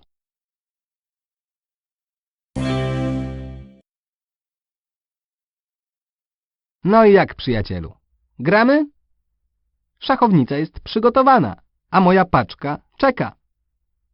Teraz wydam rozkaz pierwszego ruchu. To jedno z moich ulubionych otwarć. Wysyłam małego pionka w samo centrum. Dzięki temu otwieram drogę gońcowi i hetmanowi, aby mogli wyjść do walki i zająć się tamtą bandą. Tak, wyjście na środek to rozsądne posunięcie. Jeśli przejmiesz kontrolę nad centrum szachownicy, tym złym facetom zostaną tylko boki. Zapamiętaj to sobie, bo to dobra taktyka.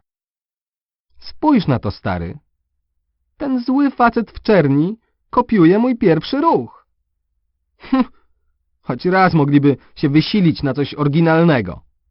Na przykład teraz, gdyby ich dowódcą był taki geniusz taktyczny jak ja, wysłaliby skoczka, a dla mojego pionka nastałyby ciężkie czasy. Tak, a może wyślą skoczka, aby napędził stracha mojemu pionkowi? Jeśli pionek drgnie, zostanie zbity. A może wyślą pionka, żeby przeszkodził mojemu pionkowi? Pewnie myślisz, że zbzikowałem. Ale właśnie tak musi przez cały czas postępować taki geniusz szachowy jak ja. Widzisz, musisz myśleć w taki sposób, jak myślałby twój przeciwnik. Nawet w taki, jak myślałby ten niedorozwinięty półgłówek, ta czarna karykatura króla. Tak, jestem bardzo przebiegły. Teraz wysyłam swojego skoczka, aby napędził stracha pionkowi tamtej bandy. Tak, mój mały, jeszcze jeden mały kroczek, a sprawisz mi wiele radości. Umysł takiego mistrza szachownicy jak ja wciąż jest zajęty wyszukiwaniem alternatywnych ruchów. Tak, na przykład wysłaniem kolejnego pionka ze wsparciem, żeby zagrażał ich pionkowi. A może wyślę swojego skoczka, aby wsparł pionka? Jeśli pionek będzie wiedział, że każdy, kto go zbije, zostanie zbity przez mojego przebiegłego skoczka na lśniącym rowerze, nie będzie się czuł tak samotnie. Przemyśl to. Mógłbym wysłać tego gońca, jako część większej akcji. Coś mnie dzisiaj musi zainspirować. Ha! Nie mogę w to uwierzyć. Ta czarna banda podkrada wszystkie moje dobre ruchy. Też wysłali skoczka do ochrony pionka. Hej, gońcu, idź tam i zrób porządek z tym skoczkiem. Ten goniec sprawi, że ich skoczki pożałują, że mają kółka. Wygląda, że ci faceci są naprawdę stuknięci. Wysyłają swojego drugiego skoczka. Hej, Uważaj na pionka. Zaczyna się robić gorąco, a z każdym ruchem przybywa cała masa innych możliwych. Usiądźmy i przyjrzyjmy się temu przez chwilę. Gdy będziesz gotowy, aby wykonać ruch, kliknij tutaj.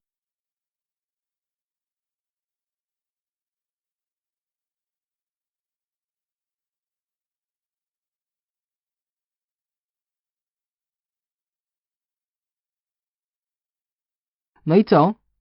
Sądzisz, że dasz sobie radę równie dobrze jak król? Masz teraz szansę. Idę chwilę odetchnąć. Jeśli jednak chcesz się ruszyć, nie ma sprawy. Po prostu kliknij tutaj.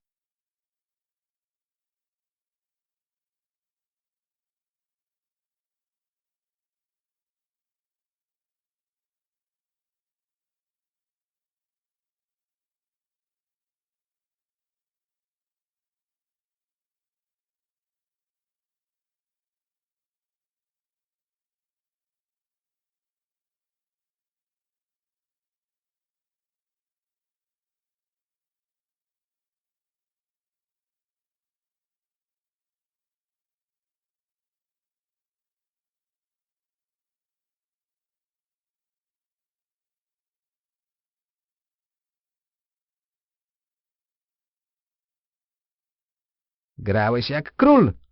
Nawet ja bym sobie lepiej nie poradził. Grasz jeszcze raz? Kliknij tutaj, jeśli tak, lub kliknij tutaj, aby się stąd ruszyć. A więc dobrnąłeś do końca. Fajna książka, co? Masz to już za sobą. Nieźle sobie radziłeś. Chyba powinieneś dostać małą nagrodę. Muszę tylko sprawdzić, jak sobie... Hej, stary! Aż się drapie po koronie. Nie zrobiłeś ani jednego błędu. Zostaniesz legendą szachów. Chyba dam ci koronę z prawdziwej platyny. Zobacz, jest nawet lepsza od mojej, a więc tę książkę mamy z głowy, stary. Następnym razem spróbujesz zrobić to sam. Po prostu wybierz w sali tronowej szybką grę i pokaż tamtej bandzie, gdzie raki zimują. Ale jeśli chcesz być naprawdę dobry, tak dobry jak ja, no, może prawie tak dobry jak ja, otwórz następną książkę i poznaj jeszcze kilka genialnych zagrywek. Na co czekasz? Kliknij na otwartej księdze, aby przewracać strony. Teraz musisz podjąć decyzję. Kliknij na tytule rozdziału, to otworzysz... no, ten rozdział. Hej, stary! Miło cię znowu widzieć. Do tej pory bawiłeś się we wspinanie po małych górkach Szachlandii. Teraz ruszamy w Himalaje. Tak, w tej książce znajdziesz sekretną wiedzę mistrzów szachowych. Takich jak ja. Przeczytaj ją, a zawsze będziesz zwyciężać. Hop, hop, lam, pam, pam, bam, bom. Taki geniusz jak ja wie wszystko o biciu en passant. To stare włoskie określenie znaczy... Co to znaczy, hetmanie? Francuskie? Wiem o tym. Sprawdzałem tylko naszego młodego przyjaciela. A więc to stare francuskie określenie znaczy w przelocie. Jest to naprawdę sprytna sztuczka moich pionków. I tych ich czarnych kopii też. A czego się spodziewałeś? Zaczyna się wtedy, gdy jeden z ich pionków, wychodząc, przeskakuje 2 pola. Mówiłem ci o tym, pamiętasz? Spójrz teraz na szachownicę. Mój pionek na tym polu aż pali się do akcji. Tak bardzo chce dopaść tamtą złą bandę. Tak, w końcu jest pionkiem. Tak, mój pionek zakradł się za ich pionka. Da mu zaraz tak potężnego łupnia, że mu ze strachu włosy staną dęba i podniesie do góry te swoje małe łapki. Juhu! Zbity! Dobrze to zrozum, stary. Jest to jedyna sytuacja w Szachlandii, gdy można kogoś zbić, nie przechodząc na jego pole. A żeby było jeszcze dziwniej, mogą to robić tylko pionki, i to wyłącznie przeciwko tym pionkom przeciwnika, które w wyjściowym ruchu przeskoczyły 2 pola. Tak, mój pionek zakradł się za ich pionka. Da mu zaraz tak potężnego łupnia, że mu ze strachu włosy staną dęba i podniesie do góry te swoje małe łapki. Juhu! Zbity! Dobrze to zrozum, stary. Jest to jedyna sytuacja w Szachlandii, gdy można kogoś zbić, nie przechodząc na jego pole. A żeby było jeszcze dziwniej, mogą to robić tylko pionki, i to wyłącznie przeciwko tym pionkom przeciwnika, które w wyjściowym ruchu przeskoczyły 2 pola. Łapiesz to? Dobrze. A teraz usiądź i obejrzyj wszystko jeszcze raz od początku.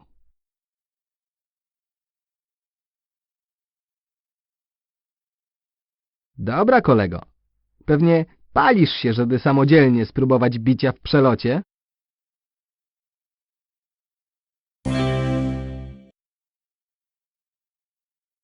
Hej, ta sprytna sztuczka ich pokona, stary. O, dobrze, szykuje się nam kolejne przedstawienie. A więc, czy możesz im tutaj pokazać tę magiczną sztuczkę z biciem w przelocie?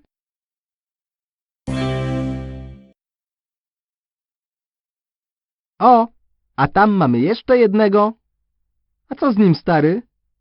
Pamiętaj, to jest bicie w przelocie. Na nich!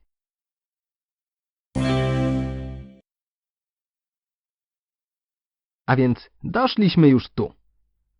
Nie zapomnij o biciu w przelocie. To naprawdę sprytny ruch. Bądź jednak ostrożny, bo jak już ci mówiłem, tamta banda też zna ten numer. Tak, uwielbiam słowo promocja. Promocja płyty, produktu, koszulki, czapki bejsbolowej. No i oczywiście promocja w szachach. W zawodzie króla jest jedna rzecz, od której robi się ciepło na sercu. Rzecz jasna, chodzi o dawanie nagród. Nic nie może się równać z tym, co czuję promując jednego z moich dzielnych, walecznych pionków. Spójrz tylko.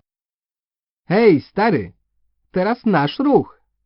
A oto jeden z moich pionków rodzaju żeńskiego. No co? Dziewczyny też mogą być pionkami. Spryciara z niej. Zmierza wprost na drugi koniec szachownicy. Jest dzielna i sprytna. Promuję ją, podobnie jak każdego pionka, który tak głęboko wedrze się na terytorium tamtej bandy. Mogę jej nadać dowolny tytuł, ponieważ jestem królem i jak już coś powiem, to tak ma być. Mogę z niej zrobić kogoś do ochrony. Tak, może gońca lub skoczka. A może wieżę lub... Tak, lub nawet hetmana. Jednak żaden nigdy nie zostanie królem, ponieważ król może być tylko jeden. I jestem nim ja. Sądzę, że zrobimy z niej hetmana. Jest bardzo sprytna. Tak, mam tylko nadzieję, że mój hetman nie będzie zazdrosny. Ani mru na ten temat, stary. Dobra, pionku, zostaniesz hetmanem. Idź i złuj skórę tym niegodziwym sługusom Czarnego Króla. Zauważyłeś coś nowego, przyjacielu? Gdy jakiś pionek zostanie promowany, zyskuje zupełnie nowe możliwości poruszania się. Dobra, stary, teraz twoja kolej, aby doprowadzić do promocji pionka.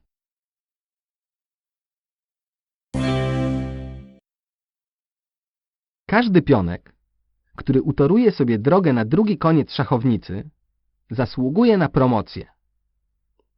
Ale kiedy oni złapią takiego, co chce to zrobić, trudno, wtedy tracę pionka. Czy możesz więc pokazać pionkowi, jak zbijać oraz jak dochodzić do promocji?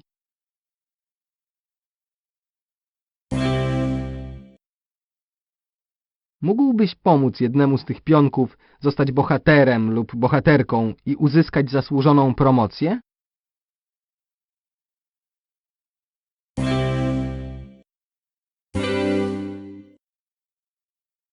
W porządku. Mówiłem już o promocji. To taki królewski sposób podziękowania tym dzielnym, ciężko pracującym pionkom. Uważaj jednak, pionki z tamtej bandy też są czasem promowane. A teraz powiem Ci o jeszcze jednej sztuczce, którą koniecznie powinieneś poznać. To bardzo sprytna zagrywka. Chyba mówiłem już, że wieże nie skaczą. Chodzi o to, że ważą 7 ton i nie chcą sobie uszkodzić farby. To nie jest tak do końca prawdą. Czasem mogą zrobić pewien ruch, który nazywamy roszadą. I wtedy moje wieże przeskakują nade mną. Naprawdę, stary. Spójrz na to. Moje wieże są tak dobre, że mogą wykonać roszadę z obu stron. Widzisz?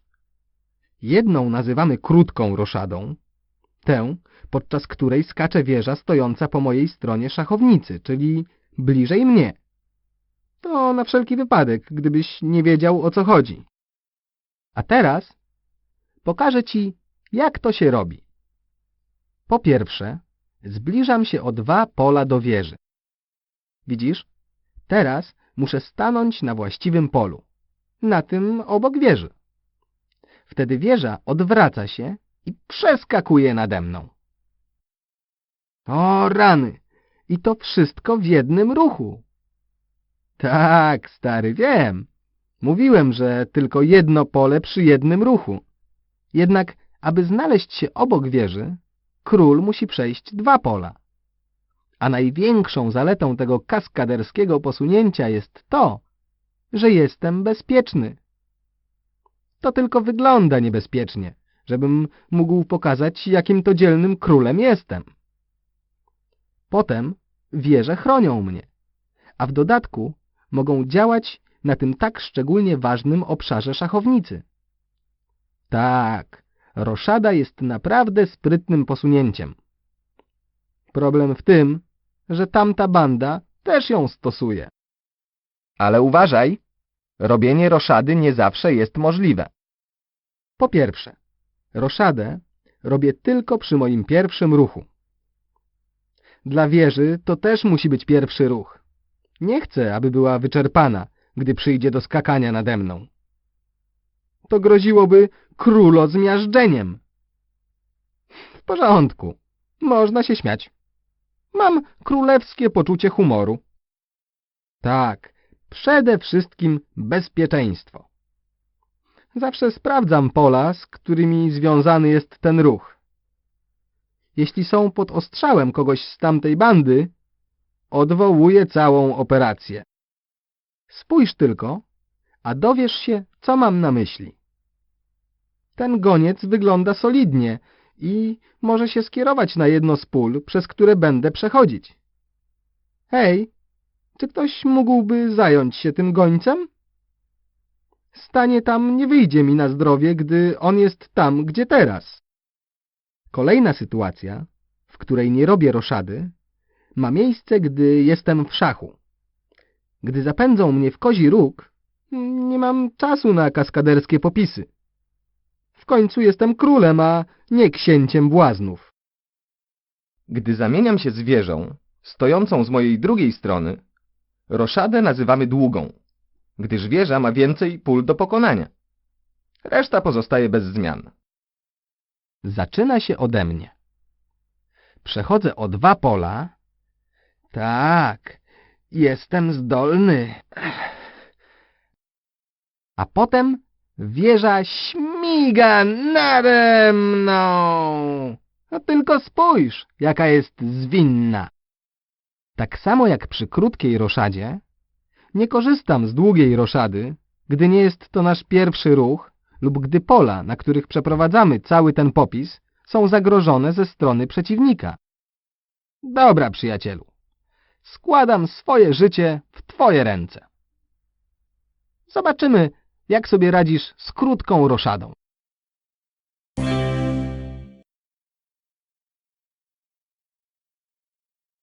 Stary, miałem nogi w gardle. Chyba chciałem powiedzieć, że serce mi podeszło do gardła. Zróbmy teraz długą roszadę, nim się rozmyślę.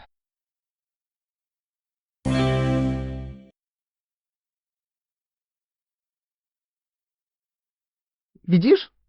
Roszada jest dobrym sposobem na darmową reklamę twojego szachowego zespołu i na dobrą zabawę. To naprawdę królewska rozrywka. Czasem w szachach może dojść do naprawdę trudnej sytuacji. Na przykład takiej, gdy nikt nie wygrywa. Mistrzowie szachownicy nazywają to patem. Pat jest wtedy, gdy jedna lub druga strona nie ma się gdzie ruszyć.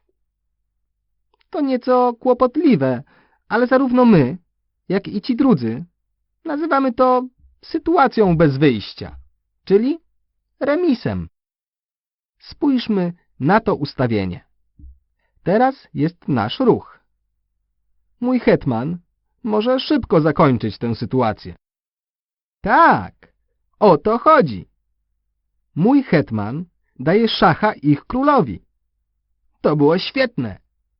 Ich król nic nie może zrobić, ponieważ nie pozwolę, żeby ten półgłówek zbliżył się do mojego hetmana.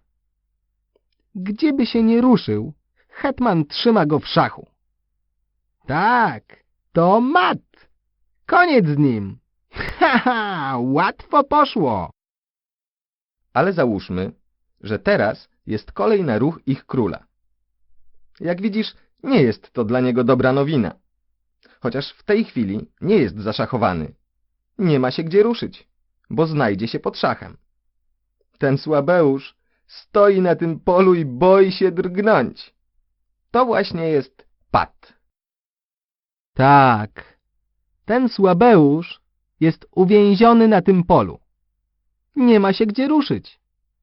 Musimy się zgodzić na remis. To nieco frustrujące, gdyż moglibyśmy go dopaść i wygrać tę partię.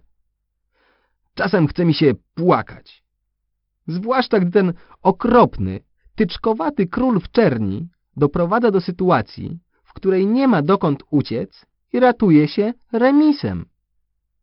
Spójrz na szachownicę. Widzisz, jaką wymyślną pułapkę zastawił, aby doprowadzić do pata? Spróbuj ruszyć jednego z naszych, by przejąć kontrolę nad sytuacją.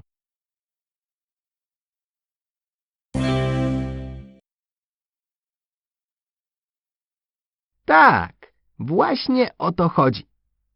Mało kto umie wykiwać mojego hetmana. Ale ten zły król potrafi.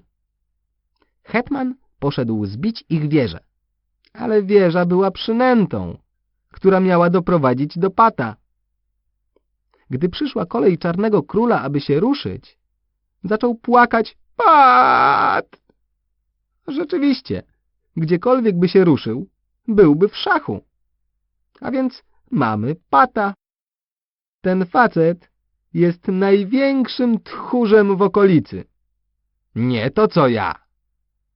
No, może z pewnymi wyjątkami. To znaczy... No dobra, będę szczery. Zdarzyło się raz lub dwa, że doprowadziłem do pata. To dobra zagrywka taktyczna, gdy wszystko wydaje się stracone. Spójrz tylko na tę katastrofalną sytuację. Od samego patrzenia robi mi się niedobrze. A więc co zrobisz, kolego? Gdzie poślesz hetmana, aby doprowadzić do pata?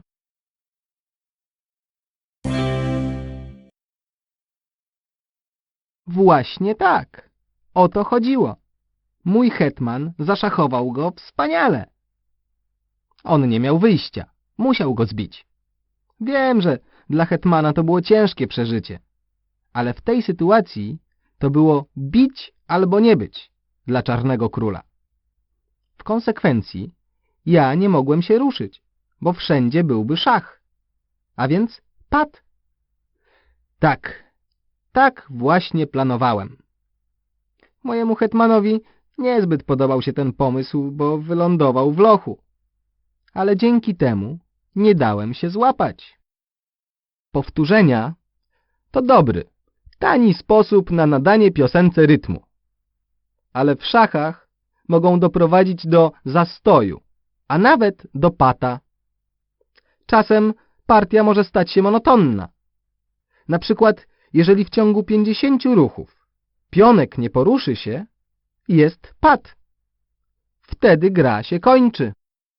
Czasem, jeśli 3 razy pod rząd powtórzy się ta sama sytuacja, na przykład ich król zostanie zaszachowany, a my nie możemy go dorwać i wciąż powtarzamy te same ruchy, to zaczynamy się nudzić i kończymy grę. W końcu jestem artystą i nie będę tracić cennego czasu. Spójrz na to. To ustawienie to koszmar. Teraz mój ruch. Czarny hetman ma mnie na oku i jest gotowy dać mi mata. Chyba mnie dopadną. Hej! Momencik, przyjacielu. Nie panikuj. W końcu jestem królem. Może mój skoczek może dać szacha ich królowi. A teraz ten zły król w czerni sam wypije piwo, które nawarzył. Musi się ruszyć. Ale gdzie? Do przodu i po przekątnej nie może. Zresztą sam się o tym przekonaj. Tak, widzisz to? Musi się cofnąć. Teraz ich hetman nie może nawet drgnąć. Może się puszyć i czaić, ale działać może tylko ich król. Zaczyna się trochę niecierpliwić. Teraz mój biały skoczek napędzi stracha ich królowi i znowu go zaszachuje. I znowu ten tchórzliwy król w czerni musi uciekać spod szacha. Tym razem zmyka do przodu. Teraz wrócimy na poprzednie pole. Mogę to robić w nieskończoność. Tak, czas na pata. A więc jeszcze raz uciekam przed pojmaniem. Tak, i tym razem znowu moja genialna taktyka ocali mi życie. W końcu jestem królem i mam swoje sposoby. A teraz małe kazanie. Zawsze pamiętaj, że tchórze z tamtej bandy będą próbowały wykaraskać się z opresji, doprowadzając do pata. Nie daj sobie odebrać zwycięstwa. W końcu masz głowę na karku. Gratuluję, przyjacielu. Skończyłeś 2. książkę. To była naprawdę ciężka praca. Sam widziałem. Sądzę, że czas na nagrodę. Już ci chyba mówiłem, że to jedno z najmilszych zajęć króla. Pozwól, że sprawdzę, jak sobie radziłeś.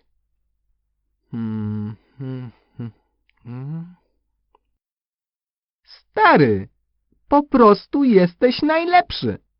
0 błędów. Nie mogło być lepiej. Wręczam ci moją najlepszą platynową koronę. Dbaj o nią. Przyjacielu, jesteś tak dobry, że mógłbyś stworzyć własną paczkę szachową i wziąć udział w jednej z rzeczywistych gier. Pozwól jednak, że coś ci powiem. Jeśli chcesz przejść do historii, skorzystaj z mojej 3. książki. Pełno w niej sekretnych sztuczek i taktyk, znanych tylko królom. Tak, złotko, na tym właśnie polegają szachy. Na co czekasz? Kliknij na otwartej księdze, aby przewracać strony. Teraz musisz podjąć decyzję. Kliknij na tytule rozdziału. To otworzysz... ten rozdział. Albo kliknij na zielonym przycisku, aby zacząć od pierwszego rozdziału. Teraz musisz mi coś przyrzec. Obiecaj, że nikomu nie powiesz o tym, co jest w tej książce. Pamiętaj, nikomu, nawet najlepszym przyjaciołom, ani swojemu ukochanemu kotu. Są tam rzeczy, o których nie wie nawet mój ulubiony hetman. Nauczę cię, jak zostać legendą szachów. Taką jak ja. Chyba nie chcemy, aby ktoś jeszcze znał nasze sekrety. Jest jeszcze jeden powód, dla którego ukrywam tę książkę. Nie chcę, aby moje chłopaki wiedziały, że każdy z nich ma swoją tajemną ocenę. Dzięki temu można skuteczniej grać. Każdemu z nich przypisałem pewną wartość. Dzięki temu wiem, ile który jest wart. To całkiem proste. Każdy pionek ma wartość 1 punktu. Każdy skoczek i goniec jest wart 3 punkty. Dlatego, że są lepszymi bojownikami. Każda wieża jest warta 5 punktów. Te cenne wieże są moją chlubą i oczywiście po hetmanie. Hetman jest wart 9 punktów, dlatego że jest tak żwawy. Chodzi o to, że wszystko może i że w walce jest najlepszy z całej paczki. A teraz nieco o mnie. Nie mam ani 1 punktu, gdyż jako jedyny jestem bezcenny. Chodzi o to, że jeśli zostanę zbity, to koniec z całą paczką. Chłopaki z tamtej bandy mają takie same wartości. Te informacje są całkiem użyteczne, przyjacielu. Zwłaszcza w chwili królewskiej zadumy nad kolejnym ruchem. Spójrz tylko. Teraz nasz ruch. Zdecydowałem wysłać wieżę, żeby dopadła złego hetmana z tamtej bandy. Cóż, nie jestem głupi. Aby być królem, trzeba myśleć. Wiem, że wieża skończy marnie. Ci czarni złodzieje sprzątną ją. Ale dzięki swemu tajnemu systemowi punktacji wiem, że hetman jest wart 9 punktów i że lepiej stracić wieżę wartą 5. Dzięki temu jestem lepszy o 6 punktów. Coś tu jest nie tak. Policzmy to jeszcze raz.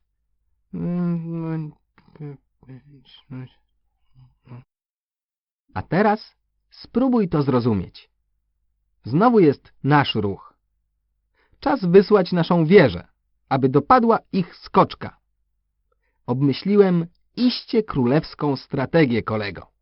Więc nie bój się. Czy ta czarna banda nie może trzymać łap z daleka od moich wież? Wysłali jednego z gońców, aby dopadł mojej budowli. Sprawy nie wyglądają zbyt różowo. Zbiłem skoczka wartego 3 punkty, ale straciłem wieżę wartą 5 punktów. Kto tu nawalił, chłopaki? Na pewno nie ja. Mówiłem, że mam plan. Wysyłam drugą wieżę na ich gońca. A więc moi chłopcy zbili skoczka wartego 3 punkty i tyle samo wartego gońca. 3 i 3 to będzie 7. Nie, 6 punktów. Tak, a straciłem wieżę wartą 5 punktów. A więc jestem na tym o 1 punkt do przodu. Ten system punktowania jest naprawdę dobry. Dzięki niemu łatwiej obmyślać taktykę, stary. Powiedz mi jednak, co by się stało, gdybym zamiast ich gońca wziął małego, czarnego pionka? Chodzi o to, że mógłbym wykonać te same ruchy, ale w rezultacie zbiłbym skoczka wartego 3 punkty i pionka, który jest wart śmieszny.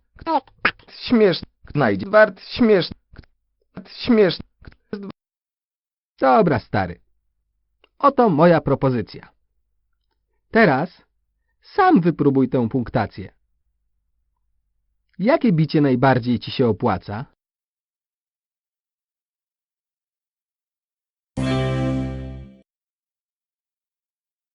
To naprawdę dobra zagrywka. Dodajmy teraz punkty. Wieża zbiła skoczka. A więc zdobyłeś 3 punkty. Ale straciłeś wieżę wartą 5. Mój hetman zbije teraz ich wieżę wartą 5 punktów. A więc zdobędziemy 8 punktów, tracąc 5. To się opłaca. Dobra, przyjacielu. Oto kolejna pozycja. Wytęż umysł i wykaż się. Co najlepiej zrobić? Kogo zbijesz? Jeśli nie wiesz, co zrobić, wyobraź sobie, że jesteś na zakupach.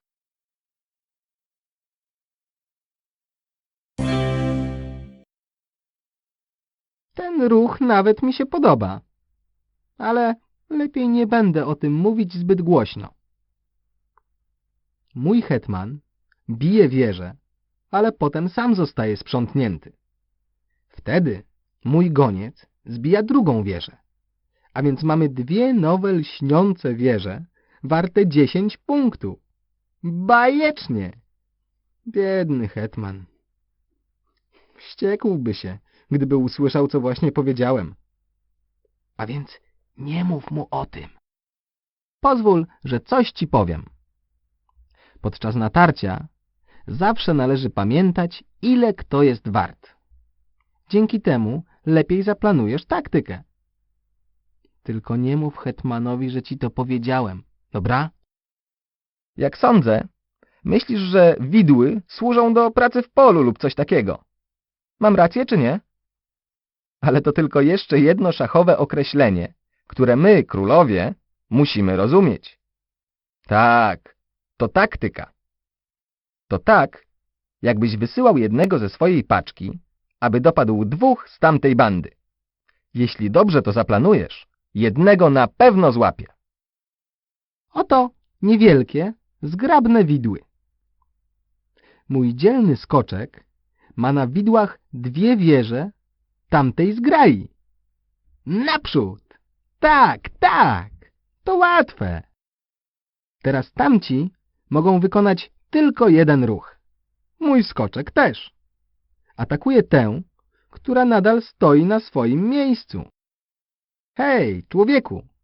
Załapałeś, o co chodzi? Muszę cię jednak ostrzec. Robiąc widły, musisz bardzo uważać. To nie zawsze wychodzi. Popatrz tylko na to.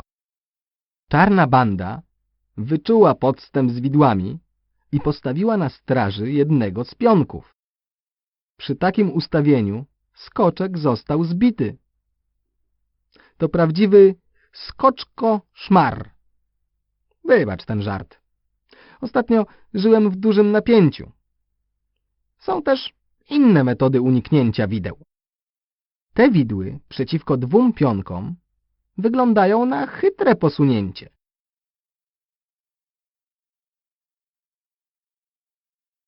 Lecz jeśli dorzucimy jeszcze jednego pionka, wtedy sprawy przybiorą inny obrót. Teraz jeden z pionków jest broniony. Przy takim układzie są bezpieczniejsi niż w Forcie Knox. Chodzi o to, że jako król nie jestem na tyle głupi, aby tracić jednego ze skoczków za zbicie nędznego małego pionka. Trzeba zachować właściwe proporcje. Tak, dobre widły nie powinny się złamać, nim zaczniesz nimi pracować. Muszą być warte swojej ceny. Twoim zadaniem jest zdobycie większej liczby punktów niż przeciwnik. Idealnie byłoby nic ani nikogo nie tracić. Dobrze, kolego. Oto wyzwanie dla ciebie. Sprawdź, czy w tej sytuacji można zrobić widły?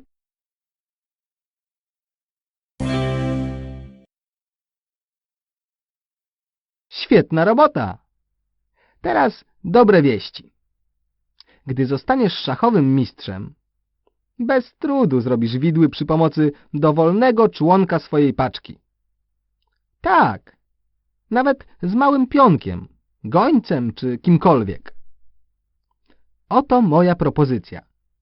Sprawdź, czy przy tym rozstawieniu można zrobić widły.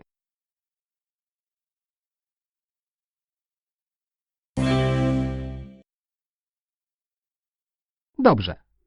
A teraz rzuć okiem na tę szachownicę i znajdź okazję do zrobienia wideł.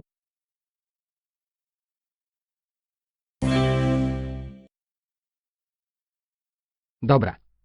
A teraz mój hetman jest prawdziwym ekspertem w zastawianiu sideł. Wideł na tamtą bandę. Czy widzisz tu jakąś okazję do zrobienia wideł?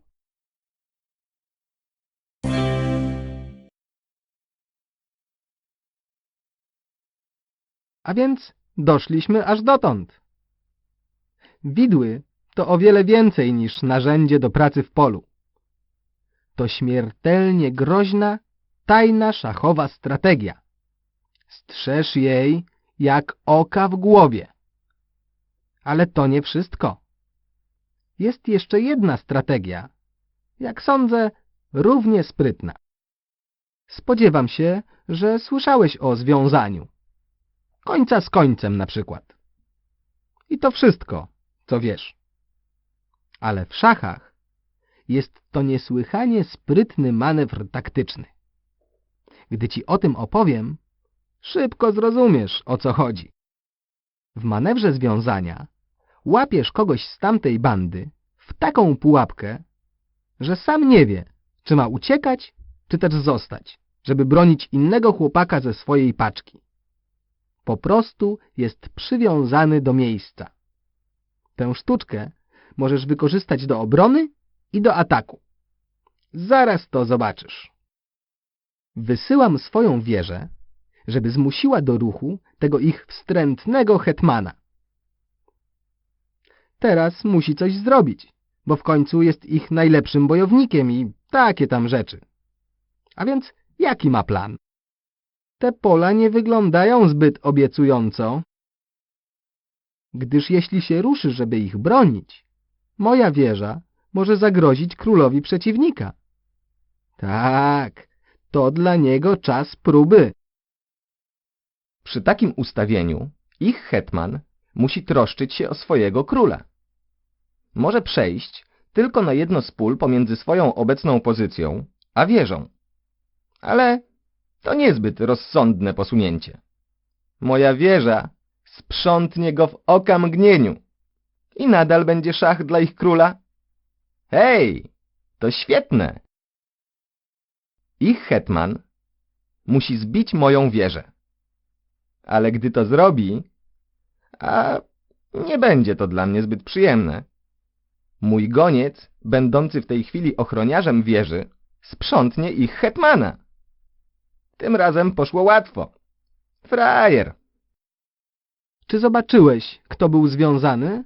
Czy też czułeś się, jakby ktoś zawiązał ci przepaskę na oczach? Tak, chodzi o hetmana. Jest związany ze swoim królem przez moją sprytną wieżę. To dość częste w szachach. Sądzę, że teraz wyczujesz związanie na kilometr. Oto możliwość przeprowadzenia zwycięskiego związania przeciw ich królowi. Tak, wszystko odpowiednio urządziłem, tylko czy potrafisz to dostrzec?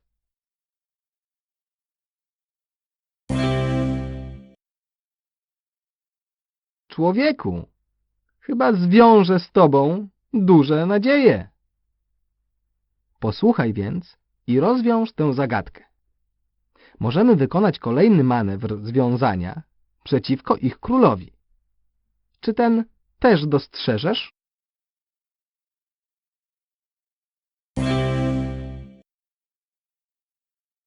Pamiętaj, związujący to wygrywający. Tak, z tego manewru możesz skorzystać zawsze. Nie jest zarezerwowany dla królów. Spójrz na to. Widzisz jakąś okazję do związania?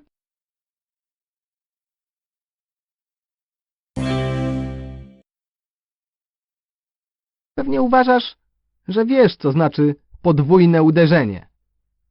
Widziałeś to na niejednym filmie, co? W szachach też tak robimy. Oto jedna z super taktyk. To nic trudnego. Napadasz na jednego z nich, zmuszasz go do ucieczki, a potem bijesz bierkę za nim.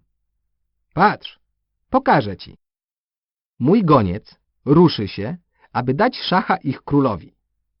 Do roboty, gońcu! Posiekaj go! Teraz ich król jest nieźle przestraszony, a więc zmiata stąd. Wtedy mój goniec może się zbliżyć i rozjechać tę lśniącą nową wieżę, która zaparkowała obok króla. Łatwo poszło, co? A teraz, przyjacielu, zapamiętaj. Takie manewry są dla aktywnych. Wytęż wzrok i zobacz, czy jest tam jakaś okazja do uderzenia. Chcę się przekonać, czy potrafisz to dostrzec.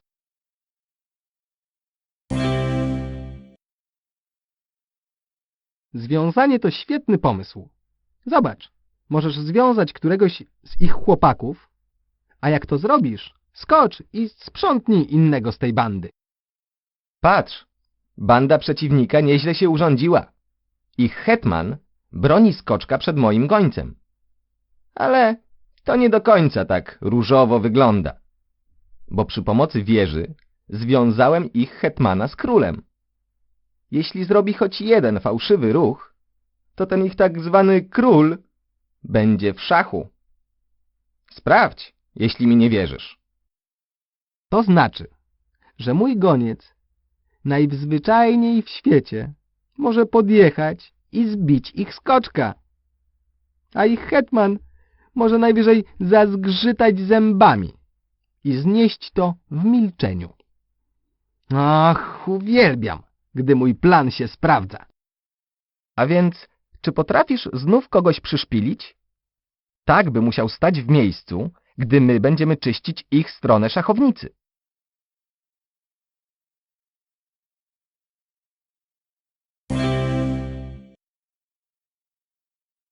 No tak, kolego. Sądzę, że masz już o tym jakieś pojęcie. Moja wieża może bez obawy zbić tego pionka. Teraz poszukajmy podobnej sytuacji na tej szachownicy.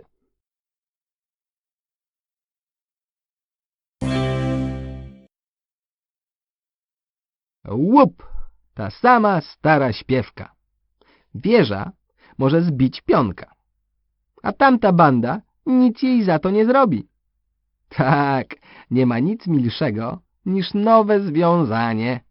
Mają związane rączki. Dobrze. Oto kolejna pozycja. Idzie o to samo. Czy widzisz jakieś związanie?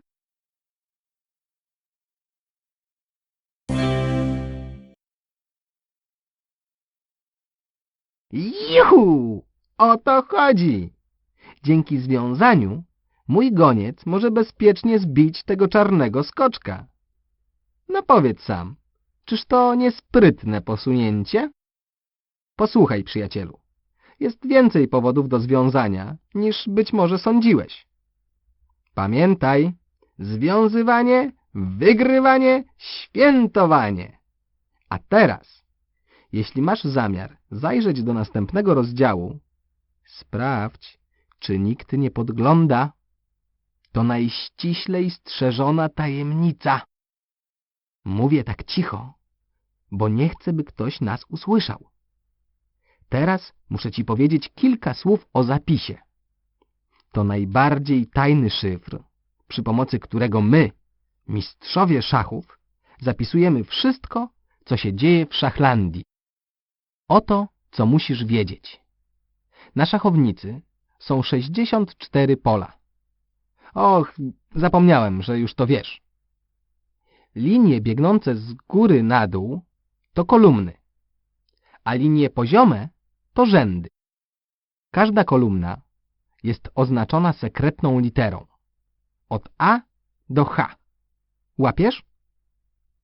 A każdy rząd ma cyfrę od 1 do... niech no policzę... 8. Oznacza to, że każde pole ma swój tajny symbol. Zgadłeś? Symbol kolumny i rzędu. A więc sprawdźmy tego pionka. Pionek stoi w kolumnie C i w rzędzie 5. A więc musi to być pozycja C5. To genialne w swojej prostocie. Sam jestem w tym bezkonkurencyjny. No, czasem radzę się hetmana. Teraz pionek jakby zmienił pozycję. Jest w kolumnie E i w rzędzie 2. A więc my, szachowi mistrzowie, mówimy, że jest na polu E2. Potrafisz wskazać to pole?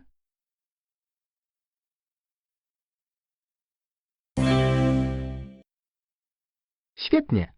A co z tym?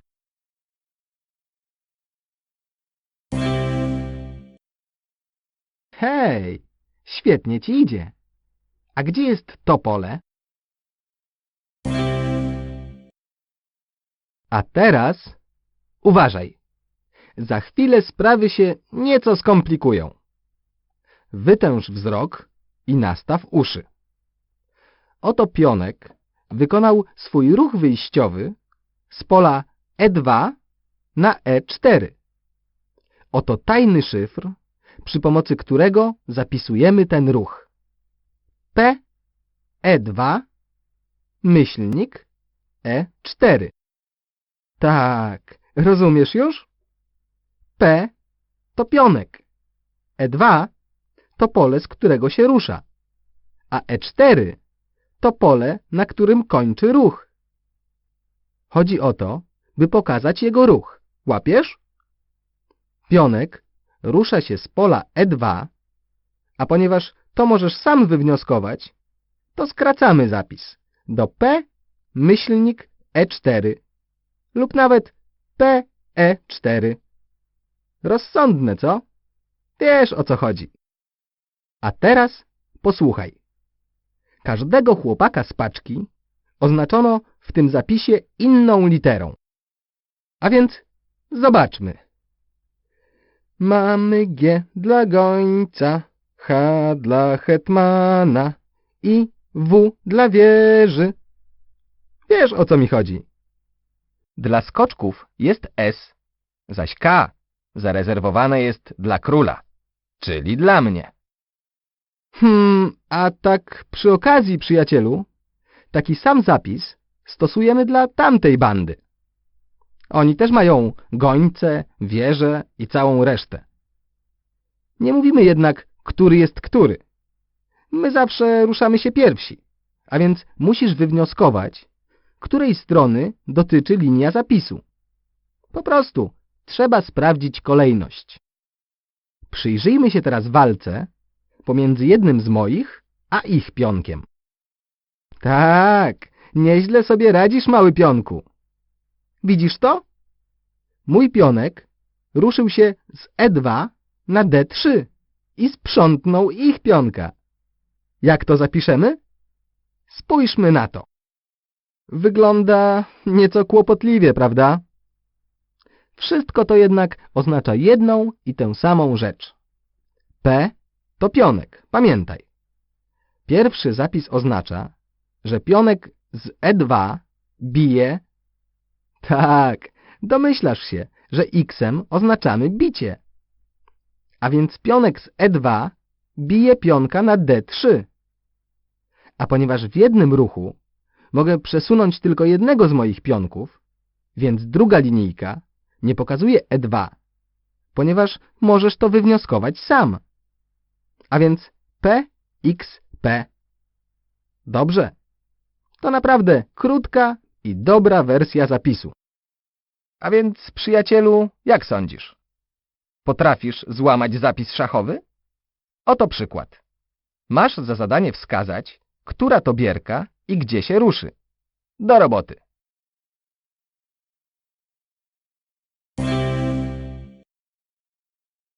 No dobrze. Chcesz złamać następny szyfr? Zobaczmy, czy się uda.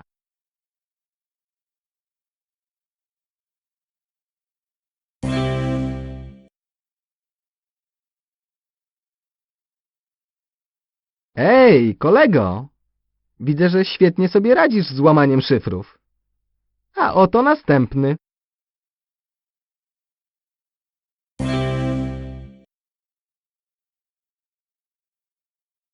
Niektóre ruchy oznaczamy specjalnym szyfrem.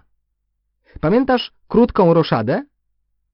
To ta sztuczka, gdy wieża przeskakuje mnie po mojej stronie szachownicy. Ten ruch oznaczyłem specjalnym kodem. Kółko, kreska, kółko. A ten numer z wieżą przeskakującą mnie z drugiej strony, ze strony hetmana, to wtedy kółko, kreska, kółko, kreska, kółko. Tak, właśnie mówię sobie, kiedy robimy ten numer. Aby uczcić ruch, który szachuje tego okropnego i fałszywego króla drugiej bandy, w zapisie stawiamy na końcu znak plus. Powiedzmy, że mój goniec ruszył się na pole E4 i zaszachował ich króla. Zapis wygląda następująco. G, pamiętasz, że to goniec. E4 informuje, na które pole się ruszył. Oraz plus, co oznacza, że dał szacha. A więc G, E4 plus. To dobra wiadomość dla naszych. Zwróć też uwagę, że nie zapisałem, z którego pola ruszył się goniec, gdyż to sam możesz wywnioskować. Mat to podwójna okazja do świętowania, a więc w zapisie stawiamy 2 plusy. Dobra, stary, pora złamać kolejny szyfr. Oto zapis, tak jak poprzednio. Na jego podstawie musisz odgadnąć, co dzieje się na szachownicy.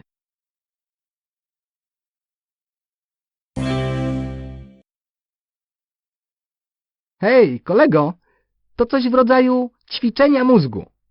Czemu nie spróbować jeszcze raz? A więc, co tam się dzieje?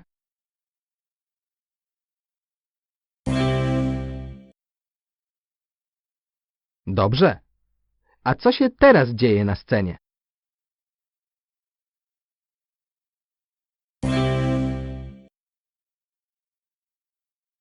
A więc tak, przyjacielu. Znasz już wszystkie szachowe sekrety. Strzeż ich dobrze i żadnego nie zdradzaj podejrzanie wyglądającym facetom w czerni. Hurra! Znasz teraz najskrytsze tajniki mojej strategii. Sądzę, że jesteś na najlepszej drodze, by zostać szachową supergwiazdą. Pamiętaj tylko, o czym ci mówiłem. A więc, co powiesz na nagrodę? Tak, myślę, że na nią zasłużyłeś. Muszę tylko przypomnieć sobie, jak ci szło.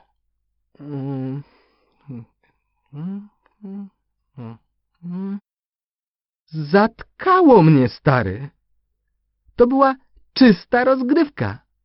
Za takie osiągnięcie jest tylko jedna nagroda.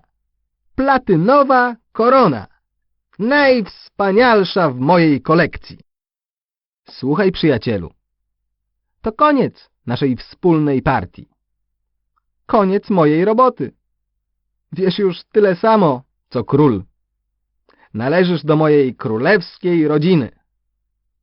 Pokaż nam teraz, co potrafisz. Nadszedł czas dla mnie i dla ciebie. Nasze drogi rozchodzą się. Adieu. Tak, trudno się z tobą pożegnać. Teraz czas na twoją partię. Na co czekasz? Kliknij na otwartej księdze, aby przewracać strony.